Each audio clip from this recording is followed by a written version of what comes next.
Shalom. Hey, How you doing? good. How are you? It's still light outside. Yeah, I know. It's 9 o'clock exactly. And it's still like I think it usually stays once it hits the summer. It'll for a little bit. It'll stay like till around 9:30 or so. And you're wearing a new hat. No, I've actually had this one for a while. My sister's got this for me. Got some Mm, Disney pins on it. nice. Yeah, yeah. I just don't wear it very often because it makes me look like a hipster. Although I You can use are a my other hat. hipster. You are very, Hey, very hip, Jason Schweitzer. so like Cal told me I'm just a hipster trying to stay relevant. I'm like, yeah, guess that works. When did Cal say that? It was a while ago. He was like, "What's up with your hat, man? Are you just a hipster trying to stay relevant?" I was like, "Yeah, I guess so." Just do Yep, that totally sounds like you. Just a hipster that. trying to stay relevant. Yep. Oh man. So how's your day been? Good. It's hard to believe it hasn't even been a week since I got back. I was on the road last week. Oh yeah, that's crazy. Yeah, that is. Yeah. Because you've Time even done a few like live streams since then, right? I've done several. Yeah. Yeah. Yeah, So because last week you were driving. I forgot about that. Yeah. yeah, last week for this I was driving. I got into Los Angeles on Thursday, and I did two live streams. Dang. Yeah. Yeah, because you weren't there to correct us when we were talking about beauty and all that stuff. And It was very interesting listening to you guys discuss things while I wasn't there to mess things up. well, that's still a topic that's kind of a little bit weird for me. That me and Mitch have talked about it a little bit before too. The what is it? The three transcendentals, and I just I yeah, I'm not quite sure where I land on all that stuff. I guess it comes from Neoplatonism, right? Am I correct? Or I mean, apparently yes. So my knowledge of Neoplatonism simply comes from the fact that people will tell me that Hasidism and Kabbalah are Neoplatonic. And if they are, that's fine with me because, okay. Um, yeah. Yosef likes to talk about how Rabbi Sachs talked about how there's a difference between the Jewish conception of beauty and the Greek conception of beauty, and how beauty isn't really considered as fundamental in Judaism as it is in Greek thought. And I've kind of been Uh, pushing up back um, against that a tiny bit because I think there are ways in which, I mean, so there's this, and Tiferet, which is pretty much at the dead center of it, is usually translated as beauty. okay. Hmm. So there is a concept of beauty which I would say is fundamental to Judaism and how we view God, but at the same time, I understand the criticisms of superficial aesthetics that Yosef tries to bring up. Yeah, I'm not. Yeah, I felt like that was kind of in the conversation we were. There seemed to be a different definition or understanding of beauty that I'm not really familiar with on the outset. That is probably, I guess, within Judaism, and I guess probably within Greek as well. But I'm gonna text Mitch real quick too and tell him to get in here if he's free. Yeah, it would be. It was interesting hearing Mitch talk about stuff. Michael, you want to jump in here. Um, Yeah, get in here. um, so I would say the Jewish concept of beauty, you could also translate it as harmony. Okay. Yeah. Uh, Okay. So it's kind of like a shalom thing then, or something, right? In a way. yeah, yeah, I think you could say that. Michael Okay. is steam cleaning. I don't know what he's steam cleaning. What do you? And I don't know if he's like working as a steam clean. I forget what Michael does. I thought he was in IT or something. Oh, Mitch says he probably can't because he said that right now Chloe's going ballistic. I don't know if I should have shared that, but Well, anyway, babies that's going an excuse. ballistic are more important than The Lord? silly. What? I Well, said, then the silly Lord? discussions. How is the pollen for you guys? It's quite bad where I live. It was actually raining yesterday, which was weird. It's been very cloudy around here. Yeah, I don't know that it's bad right now. It usually gets really bad here, though, more so in the spring. But I mean, your car can just be completely yellow when you go outside at certain times of the year. It's really bad here, but never bothers me though. It bothers a lot of other people, but Mm. I don't know. I had a dog who was allergic to pollen. Ooh, that sucks. Michael says, haha, yes, IT. I'm steam cleaning my clothes like the ridiculous Petersonian I've become. Yes, we've noticed you wear vests and dress up. You've become very monk-tastic.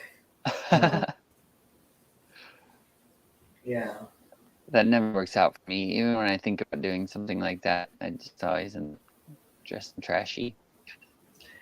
Although I did get a compliment from a gay guy the other day. He gave me a high five actually because of my outfit. So I guess it means I am staying relevant. At least somehow. Yeah, what's that show? Queer Eye for the Straight Guy. I actually I could care less about my clothing if I could wear the same uniform every day.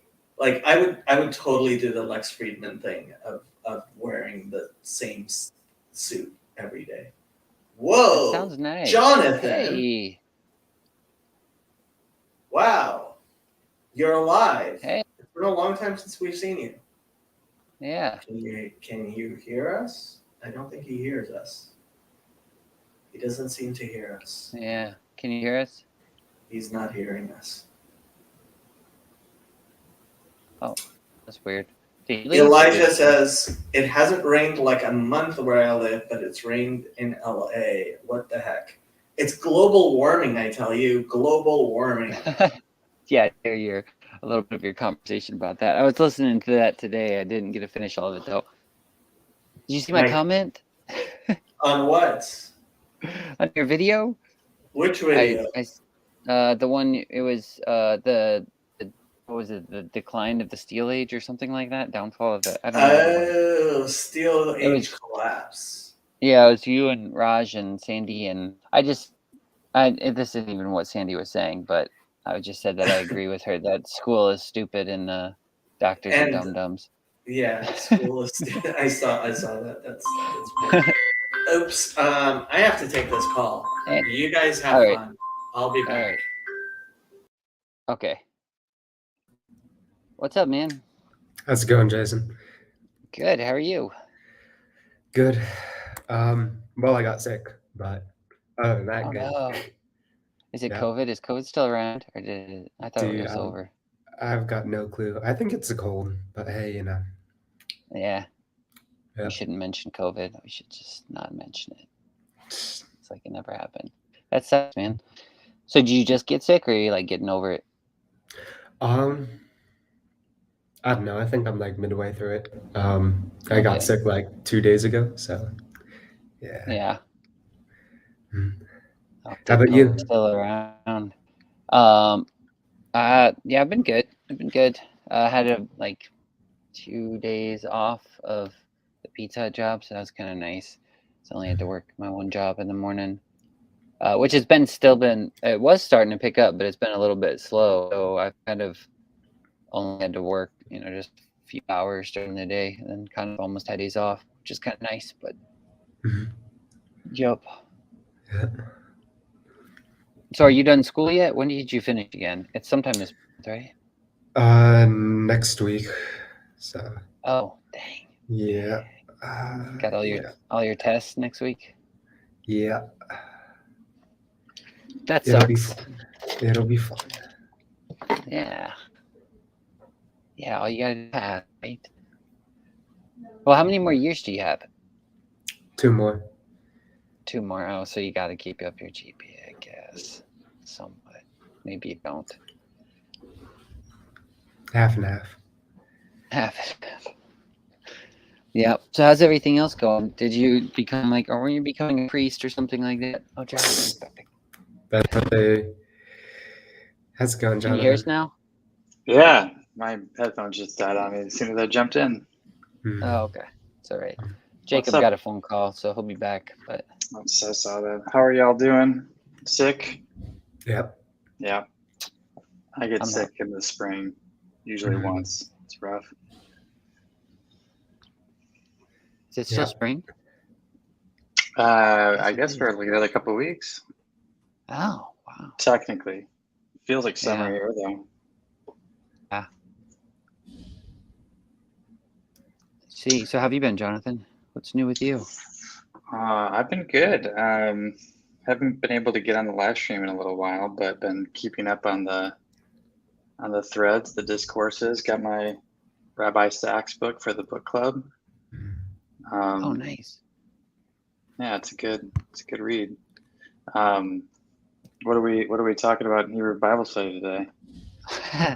I don't know. We haven't really started yet. We're just kind of chit-chatting, and then we usually start with prayer, and then I don't know. I don't know where we can go. Yosef messaged me this morning though, and actually brought up something I thought might be kind of interesting to dig into about Jesus cursing fig tree, but Mhm. I haven't actually listened to his. He messaged me back like not too long before he started this, and so I haven't been able to listen to his replies yet. So I don't know, but maybe he'll be streaming. Then he could. I mean, if he was watching, he could hop on. But I don't know. So yeah, I don't know. We can talk about whatever though, whatever you guys want. If you guys have any ideas. Yeah, I was gonna ask about the 4 cubits of what, halacha or Judaism or what? I don't know. Yeah, let's talk We about can that. talk about it though. It sounds more Hebrew than Jesus cursing fig trees. Yeah. Well, the thing Joseph brought up about it was he said that it was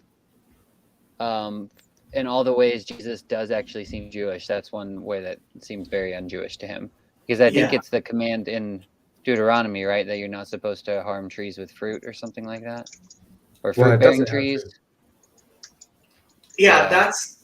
it's funny, but that actually tends to be one of the things that counter missionaries bring up the most as like the most un-Jewish thing that Jesus does is like the tree is not bearing fruit out of season and he curses it and kills it. And it's like, dude, what the heck is wrong with you? Yeah. Well, Is it- yeah, I told Yosef, that's what I mean. I haven't got to listen to his replies yet. He's like shortly before he started this, and I just hadn't sat down and listened to him. But because he messaged me this morning, and we were talking, and then I was saying to him, I for some reason in my head, I usually I didn't know if he was trying kind of referring back to Genesis and the whole, you have Ezekiel where the trees are bear fruit every month or something like that. And I guess the reason I mentioned Genesis is because that's the first, I think, mention of a fig tree where they hide behind the leaves, and then God comes to them and they find them hiding behind the leaves. So I always, and it's probably not right in my head, but I associate like the fig tree with like the fig, the fruit of the fig tree as like the fruit of repentance. I think maybe because there's a weird parable in the Gospel of Luke about it or something where he's talking a fig tree, right, when he's talking about repentance and how there's no fruit on it. So I thought it was something similar to like that, like God goes to Adam in the garden and sees he's looking for repentance and he finds him covered with leaves with no fruit or something like that. That's what I usually think about, but I don't know if that's right. And then it still seemed a little odd to curse the tree because it almost sounds like there's no redemption for the tree after that. But then again, God curses Adam in the same, same thing. So, but not without redemption. But he says, that's when in the sweat of your face, you'll have to do this toil, that sort of thing. So I don't know. Well, That was my response. But first we should probably pray. So somebody say the prayer. Yep. Okay, I'll do it. Father, we come before you right now. We just thank you for this time we get to spend together. Thank you for everybody that's watching as well. And we just ask that you bless us and open up our mind and our hearts and cause us to just learn new things from you and to be humble. And we ask for wisdom in your name. Amen. So, I mean, there are ways in which I could try to defend like what Jesus does, but for some reason I kind of find it weird for me to try to figure out ways of defending it and say, oh, it's not midrash, it's a midrashic story, and like when it comes down to it, like, I mean, we can read this story, but in so many ways it just seems wrong in so many different ways, right? Because the Jewish idea is very categorically that God's curses fall upon us for doing wrong things, and sometimes because in ways we don't understand, for our own good. Like, I mean, there's obviously Job and the idea that sometimes we don't understand, right? And there's the Mishnah in Avot, which says we do not understand why the evil prosper and the good suffer, right? But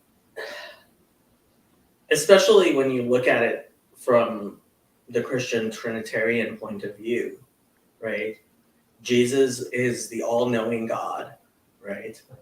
And he comes upon a tree that is not bearing fruit. And it's not the season for fruit. And he tells it to bear fruit. And it doesn't listen to him. And so he curses it and it dies. And like, I guess for me, it kind of goes back to this idea of beauty and harmony, right? There are all these ways in which Christians try to explain that story, but it's not beautiful and it's not harmonious, right? Because like you said, and I guess Yosef pointed out, there's this commandment, Bal Tashchit, do not destroy the fruit trees around any city you are besieging in war, right? So even if you're besieging a city in war, right, there is this Jewish concept of preserving the fruit trees.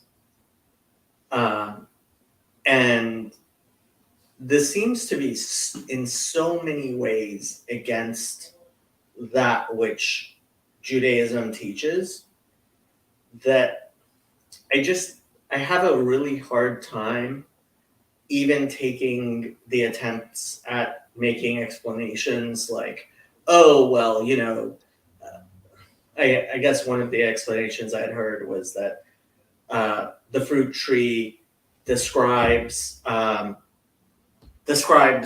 Israel, and it wasn't the time for the Messiah to come, and Jesus is kind of, it's a parable about how it wasn't the time for the fruit, which is the salvation. And so Jesus is foretelling the destruction of the temple and yada yada yada. And that doesn't jive with the Jewish view of how we read scripture, because on Sunday we were talking about Dante's 4 levels of learning of interpreting scripture, at which comes from the Jewish concept. And the whole idea is that everything has to harmonize. You don't have contradictory, you don't, and I mean, this happens a lot in Christianity. When we talk about, for example, the Eucharist, right? And yeah, there's a prohibition to drink blood. And then there's this Christian like inversion going on. And in Christianity, there's a lot of symbolic inversion with Judaism. And it's like, but that's not how we view our scripture. So I don't know. I mean, I think there's a reason why this particular story becomes the thing. Like I remember in particular, like being at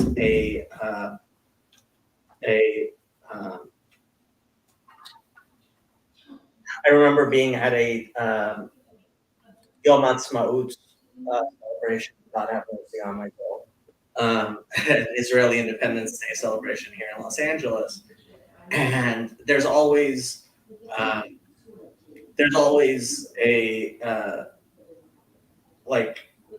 missionaries at these celebrations, and there was a huge debate between a counter missionary and one of the missionaries, and like the counter missionary spent his entire time like just reading this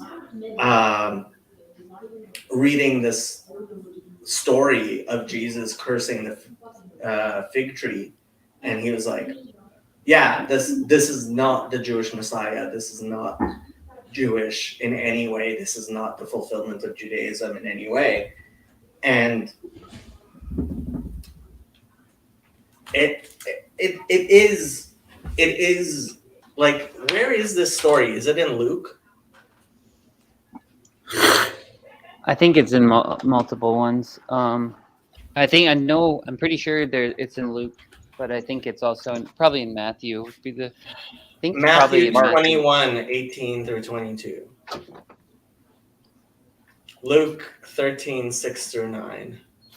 Also, it looks like Mark 11, yeah. 12 to 25. Yeah, I would be really interested, I guess, to know Some clergy in here. Yeah.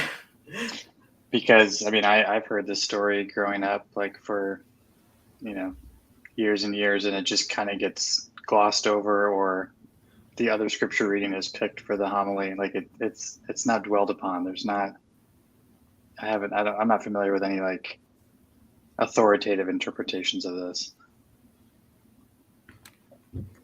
I mean, it's in all 3 of the synoptics, so it's like, Yeah, it seems pretty prominent. I've heard people, most I usually hear it mentioned when people talk about it is they say the fig tree is symbolic of Israel, which I don't necessarily think that's wrong, but I don't necessarily think it's right either. I would just think like where Jesus is, the kingdom of heaven is within you. So there's a way like kingdom of heaven is all around you because it's kind of community too, but it's also within you. So the same with, that's kind of how I think about the Garden of Eden. So I think you have all the trees like within you as well. So it's kind of a first interpretation. I would almost take it as a personal one, but if that makes sense, I can maybe explain more. Well, Wikipedia is the most authoritative. Yeah. Like obviously, Reverend Father Cardinal Wikipedia knows best, but might as well read what they say. The cursing of the fig tree is an incident reported in the Synoptic Gospels, presented in Mark and Matthew as a miracle in connection. So in Luke, it's not a miracle. In connection with the entry into Jerusalem, and in Luke as a parable. The image is taken from the Old Testament symbol of the fig tree representing Israel, and the cursing of the fig tree in Mark and Matthew, and the parallel story in Luke are thus symbolically directed against the Jews who have not accepted Jesus as Messiah. The Gospel of John omits the incident. We have a Michael. Sorry. hang on. Omits the incident entirely and shifts the event with it, which is connected, with which it is connected, the cleansing of the temple from the end of Jesus' career to the beginning. In the Jewish scripture, the people of Israel are sometimes represented as figs on a fig tree, or a fig that bears no fruit. In Micah 4:4, the age of the Messiah is pictured as one in which each man would sit under his fig tree without Jeremiah. fear. The cursing of the fig tree in Mark and Matthew and the parallel story in Luke are thus symbolically directed against the Jews who did not accept Jesus as king. At first sight, the destruction of the fig tree does not seem to fit Jesus' behavior elsewhere, and Bertrand Russell uses the tale to dispute the greatness of Jesus. But the miracle stories are directed against property rather than people and form a prophetic act of judgment. John McEvely, who's John McEvely?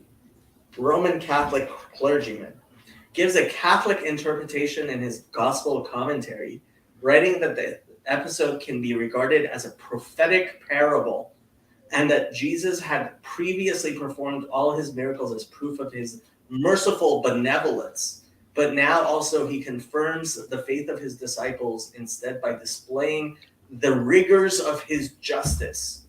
In cursing the fig tree, he shows his justice on the sinners who bring forth not the expected fruits of grace. Since even though a person should only expect fruit from a tree in its season, God, by contrast, always has the right to be evil. I mean, to expect from us the fruits of righteousness and piety. McEvely further states that in punishment of our sterility, God will strike us with still greater spiritual barrenness and decay. Yeah, sounds like an evil God to me. Also, the fruit of the tree of the knowledge of good and evil is traditionally held to be a fig tree. This is true, given the proximate reference in the book of Genesis to Adam and Eve sewing together fig leaves to make clothes. Some commentators have used this connection to explain Jesus' cursing of the fig tree as Jesus attacking that which brought sin and death into the world. It wasn't the tree's fault. And such, just days before the crucifixion, when Jesus conquers death, cf. 1 Corinthians 15. I don't know, Michael. How do you defend this? Okay. What strikes me is we're just coming off of the blind man believing. Okay. So you might say that the blind man's heart is warm. Okay. Then we get to the barren fig tree. Okay. So we encounter that which does not bear fruit. Then we encounter the temple being cleansed, right? And so here's an encountering of that which does not bear fruit, right? And is therefore being cleansed. And and then we encounter the withering of that tree, which does not bear fruit. And immediately after that, there's a question of by whose authority, what right do you have to say that there is not a bearing of fruit, right? And there's a little bit of a squabble in, oh, well, if we ask him, he'll say, oh, you didn't believe. And he's like, you know what, I'm not going to tell you, right? But the theme that we kind of get out of this is something like, a tree that doesn't bear fruit. It's like still sort of tree. It's a fig tree. It reminds me of being hot or cold. So we know something that's cold, it's like not obedient to the Father. Something that is hot and is moldable, right? It's moldable to the highest. Things that are hot are moldable. Cold is not moldable, right? But that which is lukewarm, it's like you're having trouble molding it. And you know what? It's like spit it out, and then it gets cold, right? So it's just sort of a mapping of reality, right? That if you're not moldable, right, so that obedience can be worked through you, because you can't do it on your own, right? And you're just kind of lukewarm. You claim the name, but you're not really letting go, giving your first fruits. You're not giving your first fruits. You're just sort of lukewarm. You're gonna get spit out because you're basically cold anyway.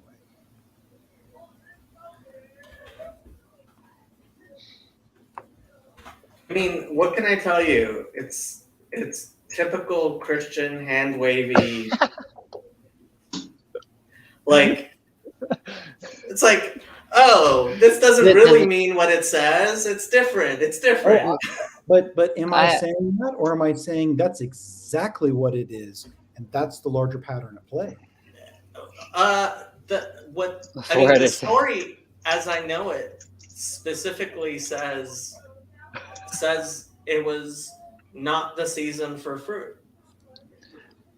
Well, so, like, how can God blame anyone for, like, this is supposedly God, right? Telling, like, it's this is not a monotheistic story. Like, God either, like, yeah, go ahead. Oh no, I was gonna ask some questions. So there's like, the other weird part is somewhere in the Gospels as well. He makes a clear statement that the trees bear fruit near the summer. So there is like an idea of there should be a certain time they bear fruit. But then you also have like the Old Testament Ezekiel where it's talking about the trees bearing fruit year round. So I'm not sure what to do with those two things. Like, what's the Jewish or Hebrew ideas on that? Like, is there some sort of idea with the Garden of Eden that trees should be bearing fruit all year? Well, there is the idea that eventually the trees will always bear fruit. Yes, there is that idea. But that idea goes along with Aaron's staff actually blooming. That idea goes along with, like, God being able to produce fruit, not at, like, the whole idea, it's just wrong on so many levels. Like, we have no capacity to bear fruit except that fruit which God gives us the capacity to bear. Yeah. And so, like, you Calvinist. or I'm quoting Deuteronomy. So God, like, if this is Jesus as God commanding the tree to bear fruit, then it should bear fruit. And the fact that it didn't just shows Jesus isn't God. There's no coercion, right? What do you mean? So why is there no coercion? Yeah, because it's a walking with. But okay, hold on. But there's no indication in the story that the tree chose not to bear fruit. Like, it's not the time for fruit. The story just doesn't resonate on so many different levels. It just seems wrong to me on so many different levels. You should take it out of the Bible. What would we lose? Wait. I'm a little confused, Jacob. Question: do you think the Jews at that time were bearing good fruit? Some of them were, and many of them weren't. Many of Okay. them, Yeah. a lot of them, right? Okay. So don't you think if God's chosen people are not bearing good fruit, what's going to happen to them? Depends. Is it the season for fruit? Are people seasons? People are in fact seasonal. Yes, people are in fact seasonal. It's that this isn't how the God of Israel acts. It's like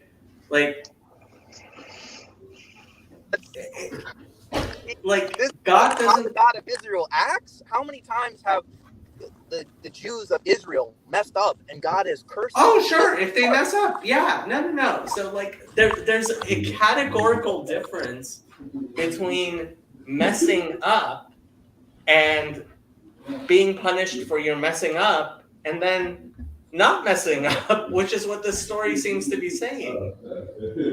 Like it seems to be the opposite. So I might point to a noticing. Okay. So in my time of rebelling, right? My time, communist, Marxist, blah, blah, blah, blah, you guys heard the things, right? For so many years, I lived in a season, right, where I wasn't bearing fruit, I wasn't moldable, right? Mhm. Right. And here I came from this like Christian backgroundy thing and had the name, but it was very lukewarm, right? Okay. I was getting spit out, it was cold. And then I went through a season, right, of this rebellion on this prodigal son journey, right? And you can watch that wither. I withered, right? Okay. There's only in a return to the light where there is a flourishing, right? Where you then see life, right? And then through that light and participating in that light is something like a capacity to bear fruit, right? That is worked through you. The tree does not bear fruit on its own; it needs the light. Okay. So let's go to Luke, which is the most parabolic, apparently. And this is the NRSV. Then he told this parable: a man had a fig tree planted in his vineyard, and he came looking for fruit on it and found none. So he said to the gardener, "See here, for 3 years I have come looking for fruit on this fig tree, and still I find none. Cut it down. Why should it be wasting the soil?" He replied, "Sir, let it alone for 1 more year until I dig around it and put manure on it. If it bears fruit next year, well and good. But if not, you can cut it down." Okay, that doesn't seem so bad. But that one isn't like the one, I guess, in the other ones. Let's look at Mark 11, 12. So yeah, so the one in Mark seems to like it seems like it's trying to connect the cleansing of the temple to the fig tree thing in a way. That's why I don't know if maybe people normally take that interpretation of it being Israel, because it says, "And Jesus went to Jerusalem into the temple. So when he had looked around at all things, hour was already late. He went out to Bethany with the 12." Actually, that's before he cleanses the temple. So he goes there and he looks at the temple, and then he curses the fig tree, and then he cleanses the temple after that. So this is Mark. I don't know. Now the next day, when they had come out from Bethany, he was hungry. I hate this capitalization. And seeing from afar a fig tree with having leaves, he went to see it if perhaps he would find something on it. When he came to it, he found nothing but leaves, for it was not the season for figs. In response, Jesus said to it, "Let no one eat fruit from you ever again." And his disciples heard it. So they came to Jerusalem. Then Jesus went into the temple and began to drive out those who bought and sold in the temple, and overturned the tables of the money changers and the seats of those who sold doves. And he would not allow anyone to carry wares through the temple. Then he taught, saying to them, "Is it not written, 'My house shall be a house of prayer for all nations'? But you have made it a den of thieves." And the scribes and chief priests heard it, and sought how they might destroy him. For they feared him, because all the people were astonished at his teaching. When evening had come, he went out of the city. Now in the morning, as they passed by, they saw the fig tree dried up from the roots. And Peter, remembering, said to him, "Rabbi, look, the fig tree which you cursed has withered away." So Jesus answered and said to them, "Have faith in God, for assuredly I say to you, whoever says to this mountain, 'Be removed and be cast into the sea,' and does not doubt in his heart, but believes that those things he says will be done, he will have whatever he says. Therefore I say to you, whatever things you ask when you pray, believe that you receive them, and you will have them. And whenever you stand praying, if you have anything against anyone, forgive him, that your Father in heaven may also forgive you your trespasses." I have no clue. So in order to be hot and moldable, Yeah. right, then it's like that gets worked through you. It's not your power, right? Like that light is worked through you. That heat is worked through you. It's not yours. And so it's like, well, how is that possible? How could I have the faith that could happen? Mm-hmm. And so it's like, even if you can somehow muster up a seed, right, Yeah. of faith, right, that could be worked through. If you could just get that, if you could just do that much, right, his grace is so big, right, that it'll move like the capacity to forgive others, to be moldable, to be able to bear fruit at all. If you can just have like a tiny seed, right, he'll work through you. He'll work with that small pattern in that seed and bear fruit from you, through you.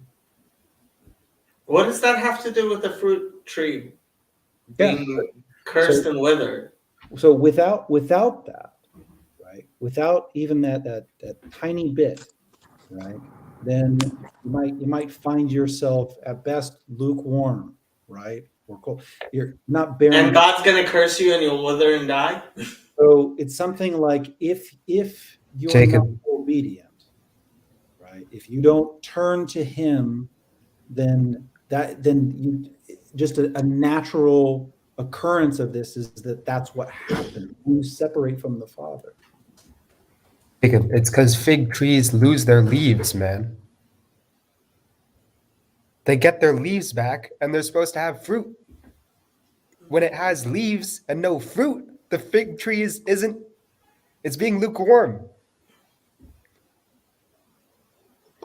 But it says it wasn't the season for figs. That's where I kind of, Yeah, but it has leaves though. That's the problem. so it shouldn't have leaves. Season might it's like a way of noticing, right? Rather than like, oh, it's a predestined to be this way, right? Because it's a season, right? It's a noticing of and there's a way in which that's true too, right? Because of a lack of coercion and free will, right? The Father allows me to disobey. He gives me the room for it. That's a type of love, right? That part of the result of that is that there's seasons of disobedience.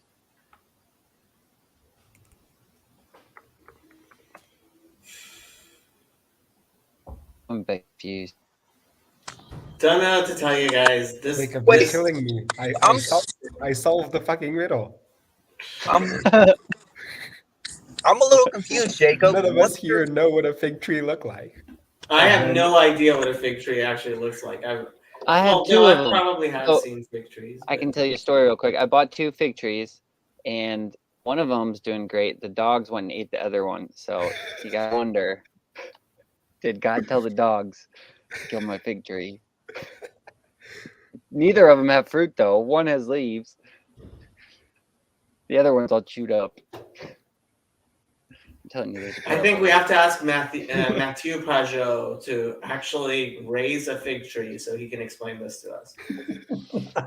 I knew you. All right. So had you not seriously engaged with his work before recently? I noticed you like digging. I now have his book. Okay. Um, Okay. I knew you were going to He's- like his work. He's got a chapter that I definitely know he lifted from the Tetragrammaton. So, you know, what do you mean he lifted from the Tetragrammaton? well, the way he explains it, it's just like, yeah, now that I know about the Tetragrammaton, I got this. You know. Well, I have actually heard that he's spent quite a bit of time with rabbinic sources. This is what I've heard. Absolutely. Absolutely.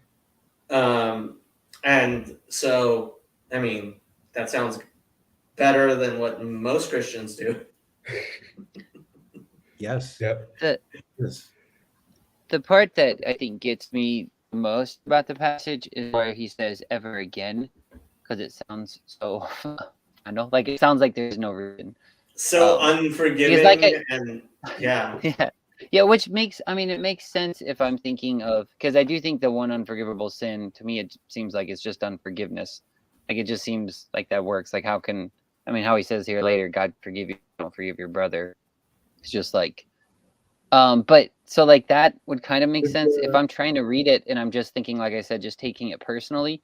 I'm not even thinking about the nation of Israel. If I'm just thinking about the kingdom of heaven within me, if Christ were to come to me and seeing, he would seek, and if there was a tree, it would, I would think, what is it? Paul says, bear fruit in season and out. Like, I mean, I would personally probably take that stance of like, whether season or not, I should have some fruit for God when he comes to me, or I would hope to. But then, and then if he cursed that fig tree, you would think it would just wither. But then when he says, never eat fruit ever again, it just sounds so final, where I'm just like, it makes sense if it's cursed and it withers. Like that doesn't bother me either, because that's just kind of withholding the rain from a fruit. And like God, you know, if we think of Father in heaven, he gives rain and then the earth produces fruit. And so just to withhold rain is like just kind of him withholding mercy. So if I'm withholding mercy from others or not acting godly, it's like then if the heavens over me are bronze, you know, the earth under me is iron, whatever it says, then my fruit would wither. So that doesn't bother me either. But it's kind of the ever again part, I think, was where Jason, I I'm a wouldn't little. get too hung up on the ever part. It's like when I look at the Greek, it's like no, like no longer eat of your fruit. Right? There's not the ever is not. There's not like really a finality to this. That is Yeah. that. I think ever is probably a bad translation, candidly. So this is not like it's something like to notice, right, that there's no fruit to bear here, right? There's no eating of this, right? To me, again, the pattern that we see, and you can see it all over this whole passage and between the different gospels, it's a lack of obedience, right, or closeness to the Father, right? And as a result of that, no fruit, right? There's nothing to be bared here. Mhm. It withers, right? Yeah. And then- Okay. and then I see what you're saying. Yeah. Yeah. So even if it was, okay. Yeah. So I could see that. So even if he said, it's not like there's not necessarily a finality to it. It could even, I mean, he could even say eternally, but it's like, if I were to even take that frame, it'd be more like you're talking about a cycle of pattern, and the way to break that would be to actually repent or something like that. So, okay. That makes sense. I don't know. To me, it just seems like, I mean, if this was a midrash, I would be like, okay, it's a midrash.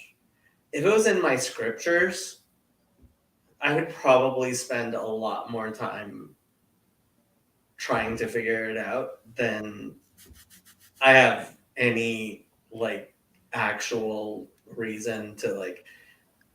It just doesn't speak to me in any good way. It really doesn't.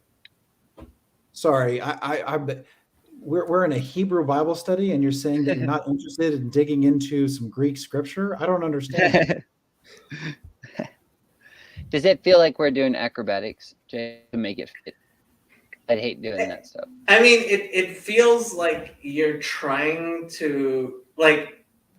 It seems more. It's not exegesis. It's eisegesis, and it's not I see Jesus. It's just like eisegesis, like trying to figure out a way in which, like, because the way I'm used to reading parables and in or like stories in the Bible, right? Like, especially Nach, right? Like not Torah, Nach. Like I would expect there to be like in the Hebrew there would be some like gematrias or something, right?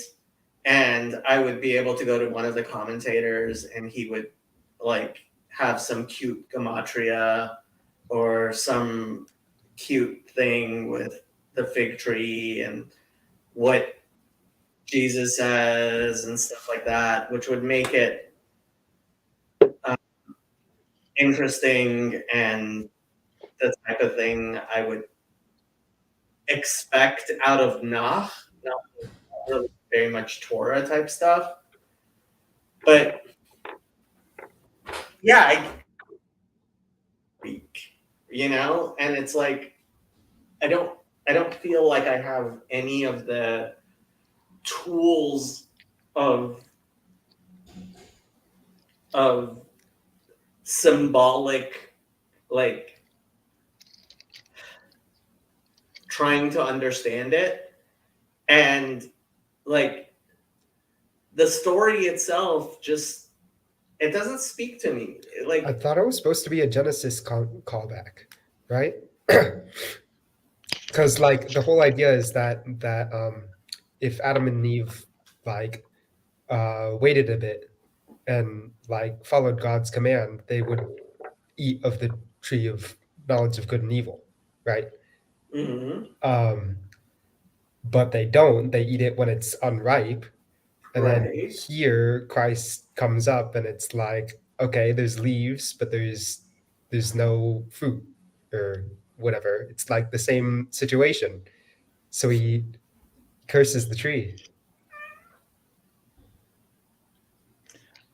I might point at We can't hear you, Trey.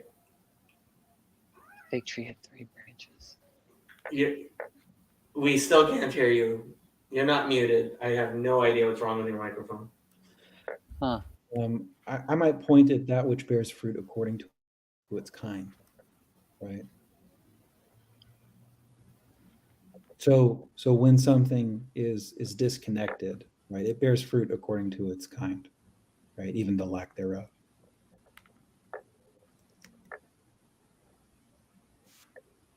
I don't know if I understand what you're trying to say.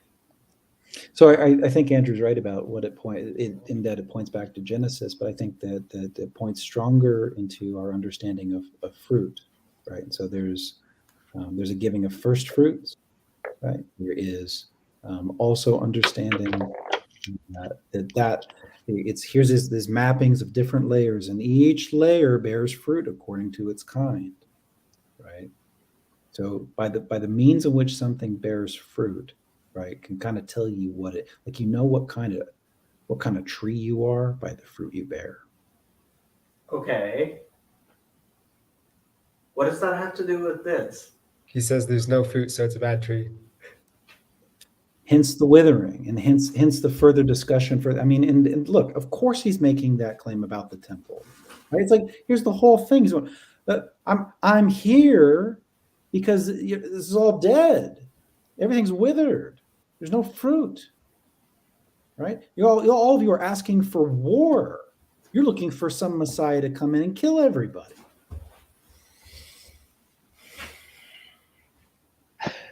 Are you disappointed, Shadow? Shadow seems disappointed with all this. Let's see, Trey's back. Maybe he's got his microphone fixed. I got him. Okay. Can you hear me? Oh, yep. We can hear you. Okay. And you are in your car again. Why are you I- always in your car? I'm always driving. I'm always thinking. Okay, so Jacob, I'm so confused. Like, okay, isn't the fig tree representative of Israel? Am I wrong in that understanding? It could be, sure. Well, the fig tree, and then we get the cleansing of the temple. That's pretty clear. Cleansing of the fig tree, cleansing of the temple. Okay. So, I mean, I don't understand how you could be like, again, Jesus wasn't like just a nice guy. He was calling people to repentance, as the many prophets beforehand. And I just see this as another example. He tried to call everyone to repentance. He tried to cleanse the temple as much as possible, but people wouldn't listen to his lessons. I don't understand why the detail is there that the first time I heard this story, I assumed that it was saying it was the season for figs and it wasn't giving figs, because even though it was It's 'cause of the season, leaves, it man. should have. It's because of the leaves. So it had leaves, but it didn't have. But it, like, where does it Okay. say that it specifically was not the season? Let me. Mark is where it Yeah, said that. Mark. It was not the season of figs. But like I said, there is a weird thing. Let's see. Let me find the other parable where he talks about the trees. It's probably in Matthew. Yeah, Mark Verse verse 13. When he came to find to it. He found nothing but leaves, for it was not the season for figs. Mm-hmm. All right, now I'll read this. In Matthew 24, verse 32, now learn this parable from the fig tree. When its branch has become tender and it puts forth leaves, you know that summer is near. So when you also see all these things, you know that it is near at the door. So, like, I don't know what's necessarily going on there either, but it's talking about to watch the fig tree because you see its branch is tender and it has leaves. Sorry, Jason, where was that? That was in Matthew 24, verse 32. It might be in Luke as well. That little parable's in multiple gospels as well. Sorry, this isn't very Hebrew Bible study right now, but It's I don't not, but at the same time, it's kind of. I think it is demonstrative for me, like how different things are with the Greek Bible, because our Bible's just better. Oh yeah, sure. It's not like there's been times God has destroyed people and eliminated nations. Oh, I'm sorry. Or called people to repentance. Oh, I'm sorry. That's crazy. Not for no good reason. If it's for Israel, you can't say that there isn't a good reason. I feel like it shows why there is good reasons. Well, so let's say that that's true for everyone and everything, right? Is that we see this? We see when there is no obedience to that which is highest, there's going to Yeah, be no, I'm fine with. Look, if it was the season for figs, and he came and he said, "It's the season for figs. You should bear figs," and the fig like opens its mouth and says, "No, I will not." Right, and he strikes it down. That would be a very Jewish story. the fig Doug's in the Judges. He does so. He does open his mouth and talk. Yeah, the Now fig that would be a Jewish. Judges that 9. would be a Jewish story. Yeah, see, Judges 9, it says, then the trees said to the fig tree, you come and reign over us. But the fig tree said to them, should I cease my sweetness and my good fruit and go sway over the trees? See, now that's a Jewish story. The fig tree should have said something. I have no idea why this fig tree doesn't speak. Me either. I think that would have been great, honestly. St. Augustine agrees with you, Jacob. The fig tree should have spoken. No, he says, could the tree be faulted for its fruitlessness? No. Okay, so Augustine said something right in once in his life.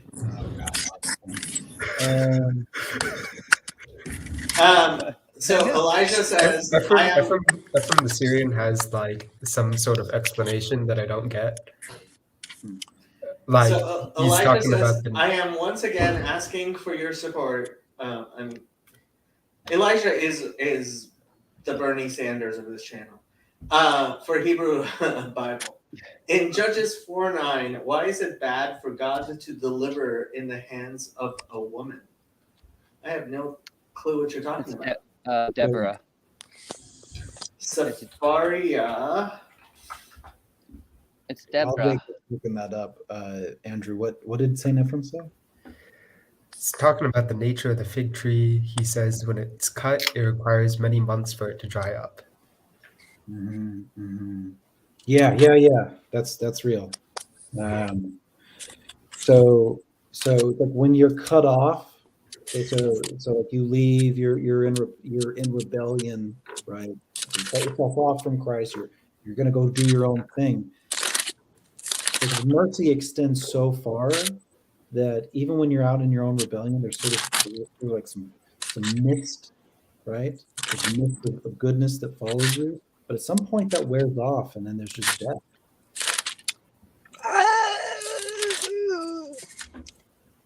Which becomes tender. I have to disagree because I don't think you can get there as a person to be eternally cut off without removal.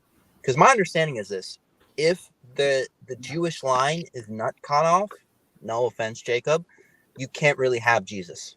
If the Jews are still right, you can't really have Jesus. I'm So not it talking. makes sense. You can say. Not talking. He's about- absolutely right. You can't have Jesus. No, I'm not talking about some kind of eternal cutoff.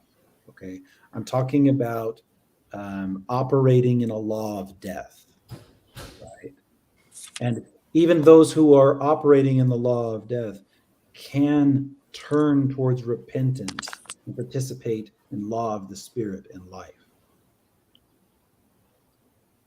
right? And I think I love that you pointed to Matthew 24, Jason. The now learn this lesson from the fig tree. As soon as its branches become tender and sprout leaves, you know that summer is near. Tender is a beautiful word to use there. It's like the brokenheartedness required in order to come back to being. So you're starting to see these signs. It's kind of like here's this rebellious teenager, right? And then now they're getting kind of tender, and there's a little bit of leaves sprouting. It's like, okay, they're kind of ready to come back into the fold here rather than pull away, right? It's the same pattern over and over. I mean, I know there's stuff to get kind of stuck on here, but you can see a fractal pattern unveiling itself here.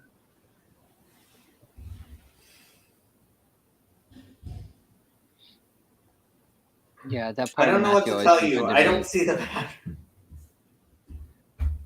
Yeah, well, again, there's obedience and rebellion, right? Right. I mean, that's not strange. But Right. I don't see how this is a story of obedience and rebellion. Yeah, well, when you're in rebellion, okay, so when you're going through your season of rebellion, it's like, oh, look at this teenager going through this phase, Mm-hmm. right? And so you see when there's a season of rebellion, right, there's Mm-hmm. no fruit bearing, right? It's gonna wither away. But it's not a season of rebellion not to bear fruit in its season. That's what gets. He did find Zacchaeus like a little fig tree, like a little fig hanging from the tree.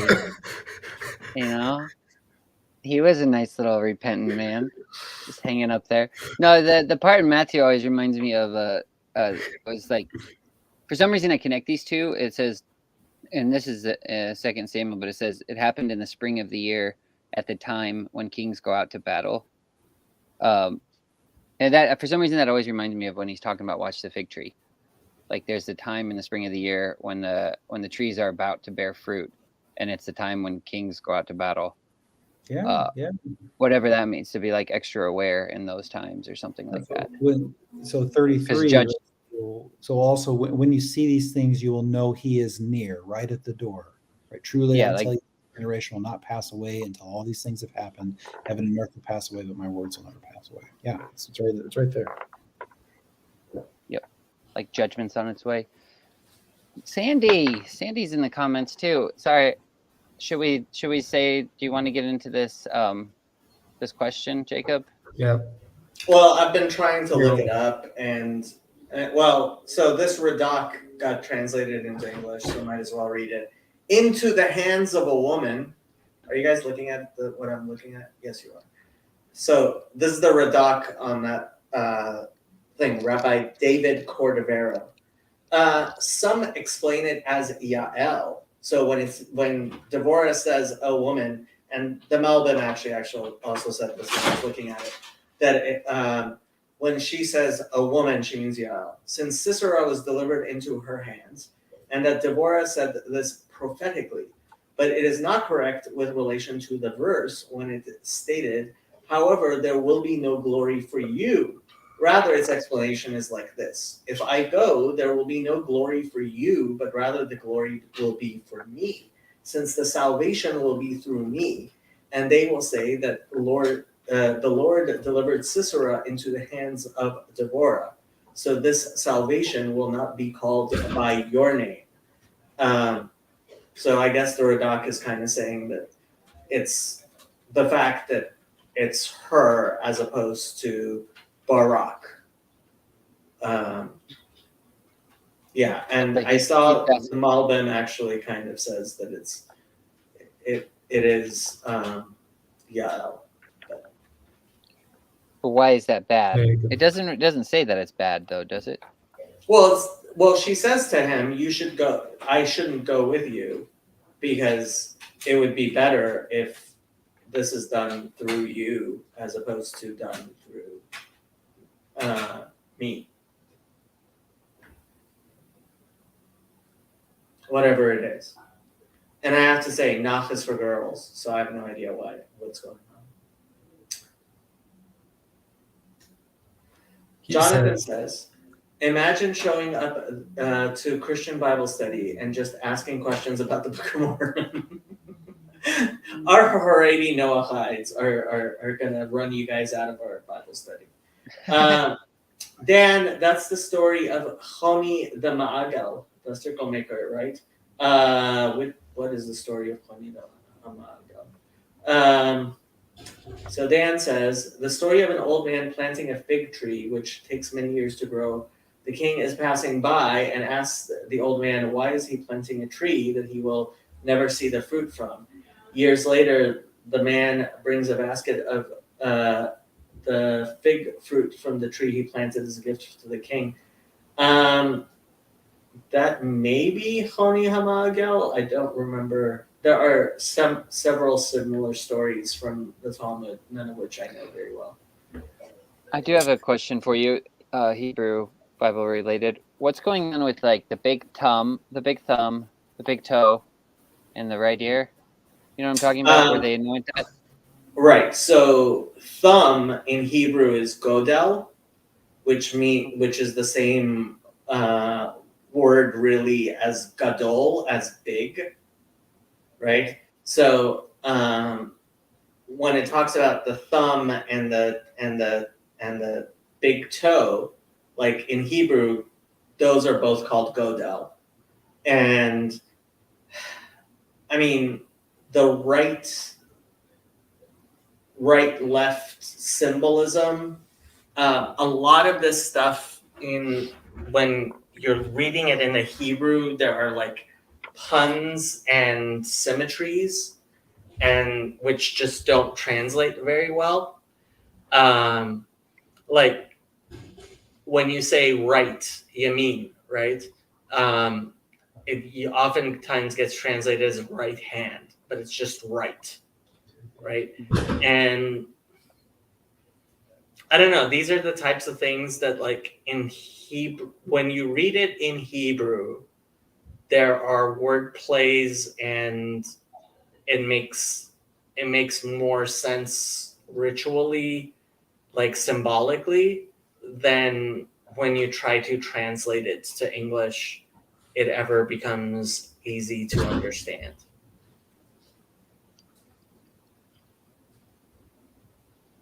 So I'm telling you, you should learn Hebrew. All right, I know I should. Yeah, there's a version where Choni sleeps for 2 generations and witnesses the fruits of his labors. Okay, I could believe that. I Elijah says, I have now become anti-Greek. Be right back, burning my Plato and Aristotle. Hello, I'm Sandy. Psalm 1, fruit in season. I love that part. Yeah, Hanoten Prio Beito. Don't know what to tell you. And a similar story of Emperor Hadrian observing an old man in Tiberias planting a fig tree. Old man replies to Hadrian, if God blesses me with many years, I too will reap the fruit from this fig tree. In Judges 6:36, Gideon tests God and he answers. Why did God respond to tests in the past but not now? There are some tests, for example, many people would say that you're allowed to test God in your tithes, but the general answer often given is that we don't live in a time of revelation. There are various seasons of revelation and not revelation. And people like Gideon, who are leaders of the generation, can perform miracles and show signs and wonders in order to help people, in order to help lead the community in ways that isn't true of asking for signs and wonders individually. What's in your tithes? What? What's testing in your tithes? It's Malachi, right? Try me. Yeah. Yeah, try me in this. So tithing and depending on God to give you blessings in this world and the next. Although famously, Acher, Elisha ben Abuha, the great heretics of the Bible, of the Talmud, famously, the story goes that he saw a child whose father told him, go bring me those eggs from a tree. And he climbed a tree and he shooed the mother bird away to get the eggs. And those are the two commandments in the Bible that it says, Lama'an yiruchun yamecha, so that you shall live long. So one commandment is honor your mother and your father. So his father told him to go get the eggs. And the other one is send away the mother bird before you take the eggs. And he was doing the both of them and he fell and he broke his neck and died.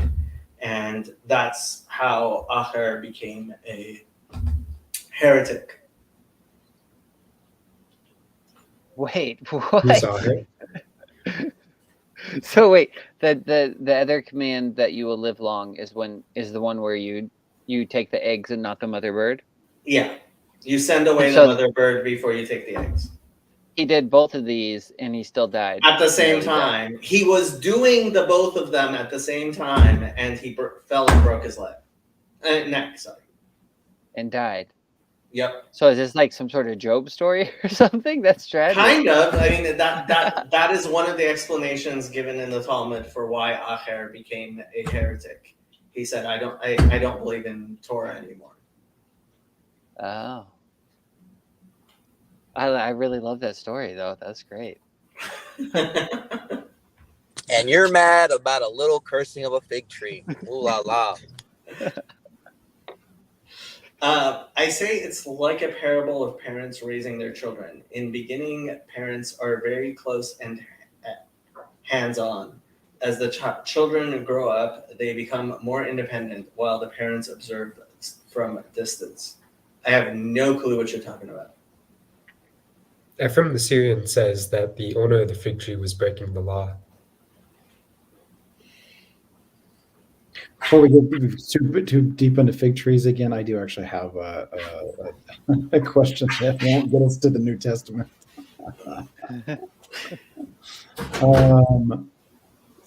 So we're doing a Bible study through Genesis. How dare you study Genesis? So it just, I'm sure that this wouldn't be hard to dig up something on, but all right. So okay. What's so, the verse? So chapter 4, and we're into Cain, and Cain's unrepentant, and he has his excuses. It's like, Mhm. no vengeance on him, or vengeance will be taken on him sevenfold. Okay, and then you get further, and there's Lamech, right, which is 77-fold, right? Or yeah. And then it struck me that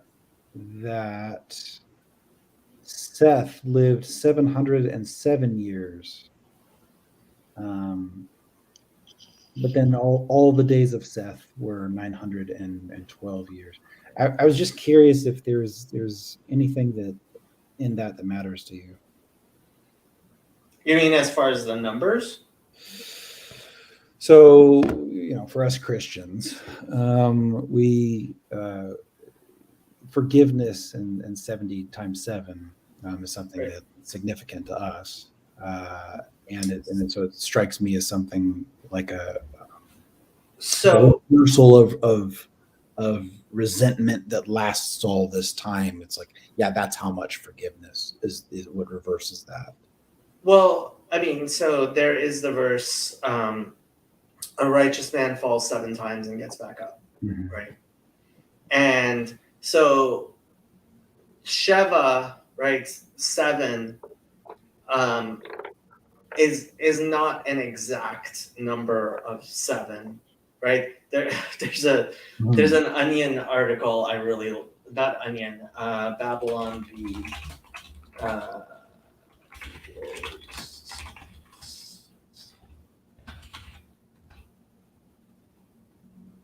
This is one of my favorites Babylon Bee articles. Woman finally off hook for forgiving husband as he leaves socks on floor for 491st time. Indio, California, local woman Kirsty Larson is a careful student of God's word. She especially likes Jesus' emphasis on forgiveness, such as when the Messiah instructed Peter to forgive people 70 times 7 times. Since reading that passage, Larson has kept a tally of how many times her husband David has left his socks on the floor instead of walking them the 5 feet to the hamper. Finally, this morning, he committed the infraction for the 491st time, absolving Larson of her responsibility to forgive her husband for his annoying fault. Let's see. I've got to forgive him 70 times 7 times. Carrie the one, hey, honey, you're dead meat, she cried as she realized that he had exceeded the forgiveness limit. I am now allowed to hold this against you for the rest of our lives. Ah! David Larson is usually a staunch proponent of interpreting the Bible literally where possible.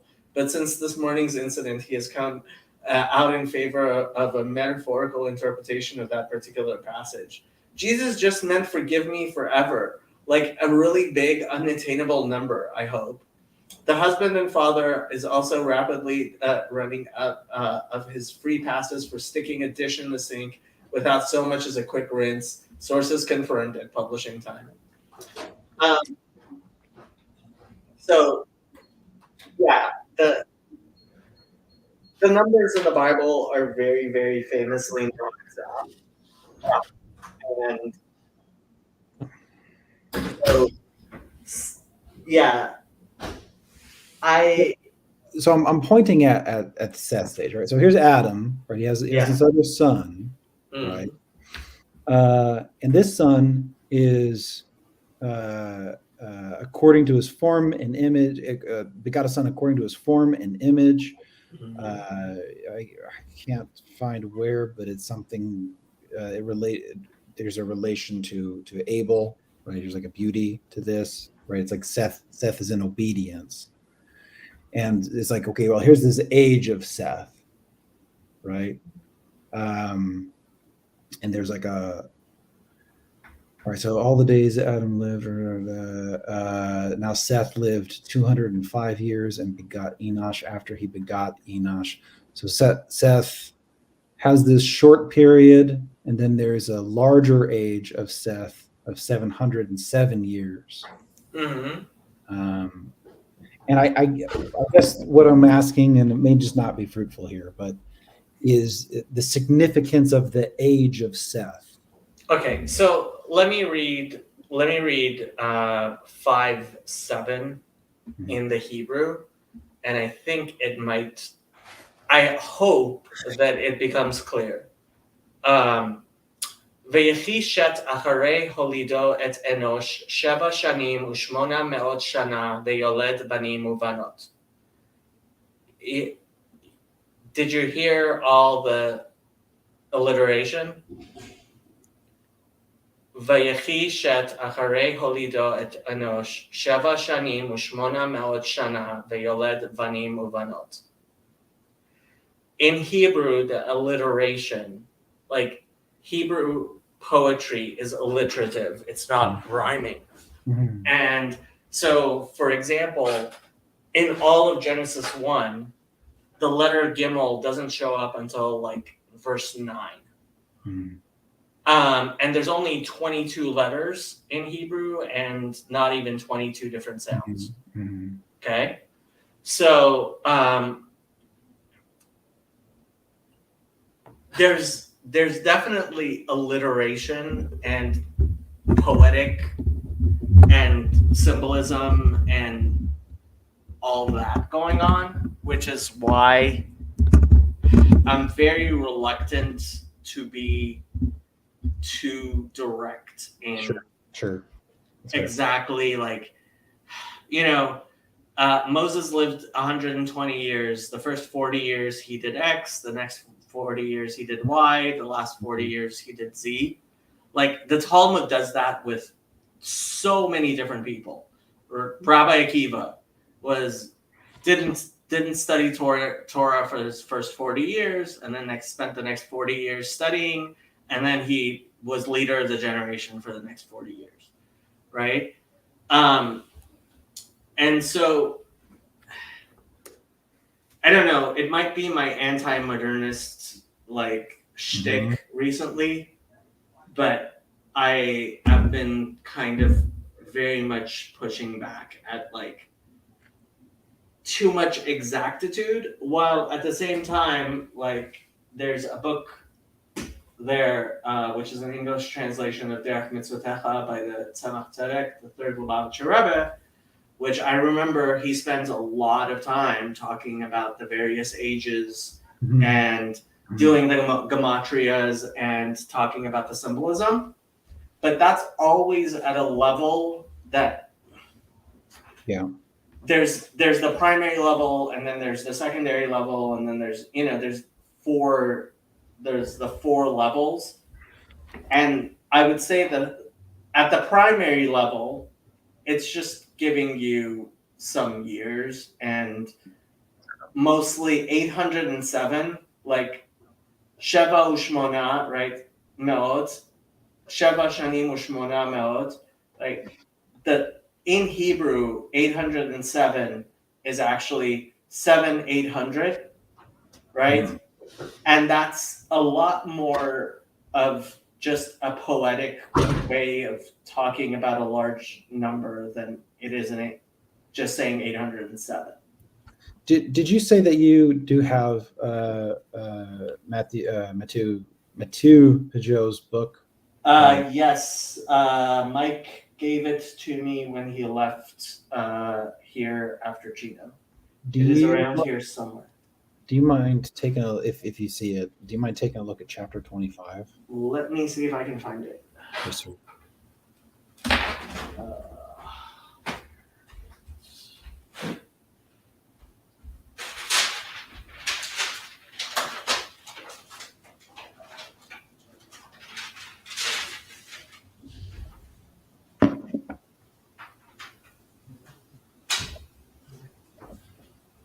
What's he looking for? It's Jonathan Pajot's brother, too. His book. Oh yeah. Yeah. For anybody that doesn't know, if that's anybody here, it's cosmic symbolism in Genesis, or the language of creation is the title. How'd the coyote go? The coyote, I can find it, man. I'm pretty sure it was one though. Something was howling up there, pretty close. It sounded like it was just right over there, but I went and looked, but probably just ran off. It's probably They're good scaredy though. cats. What? They're scaredy cats. Yeah, they're not that brave. Mhm. I've seen a few of them when I used to have my dogs. We'd go out walking all the time, and I think at least 3 times we ran into them before. They look pretty spooky though when they turn on the jets and just glide across the ground. Yeah.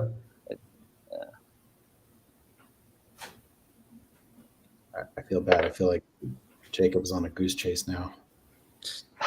He's looking for the book? Yes.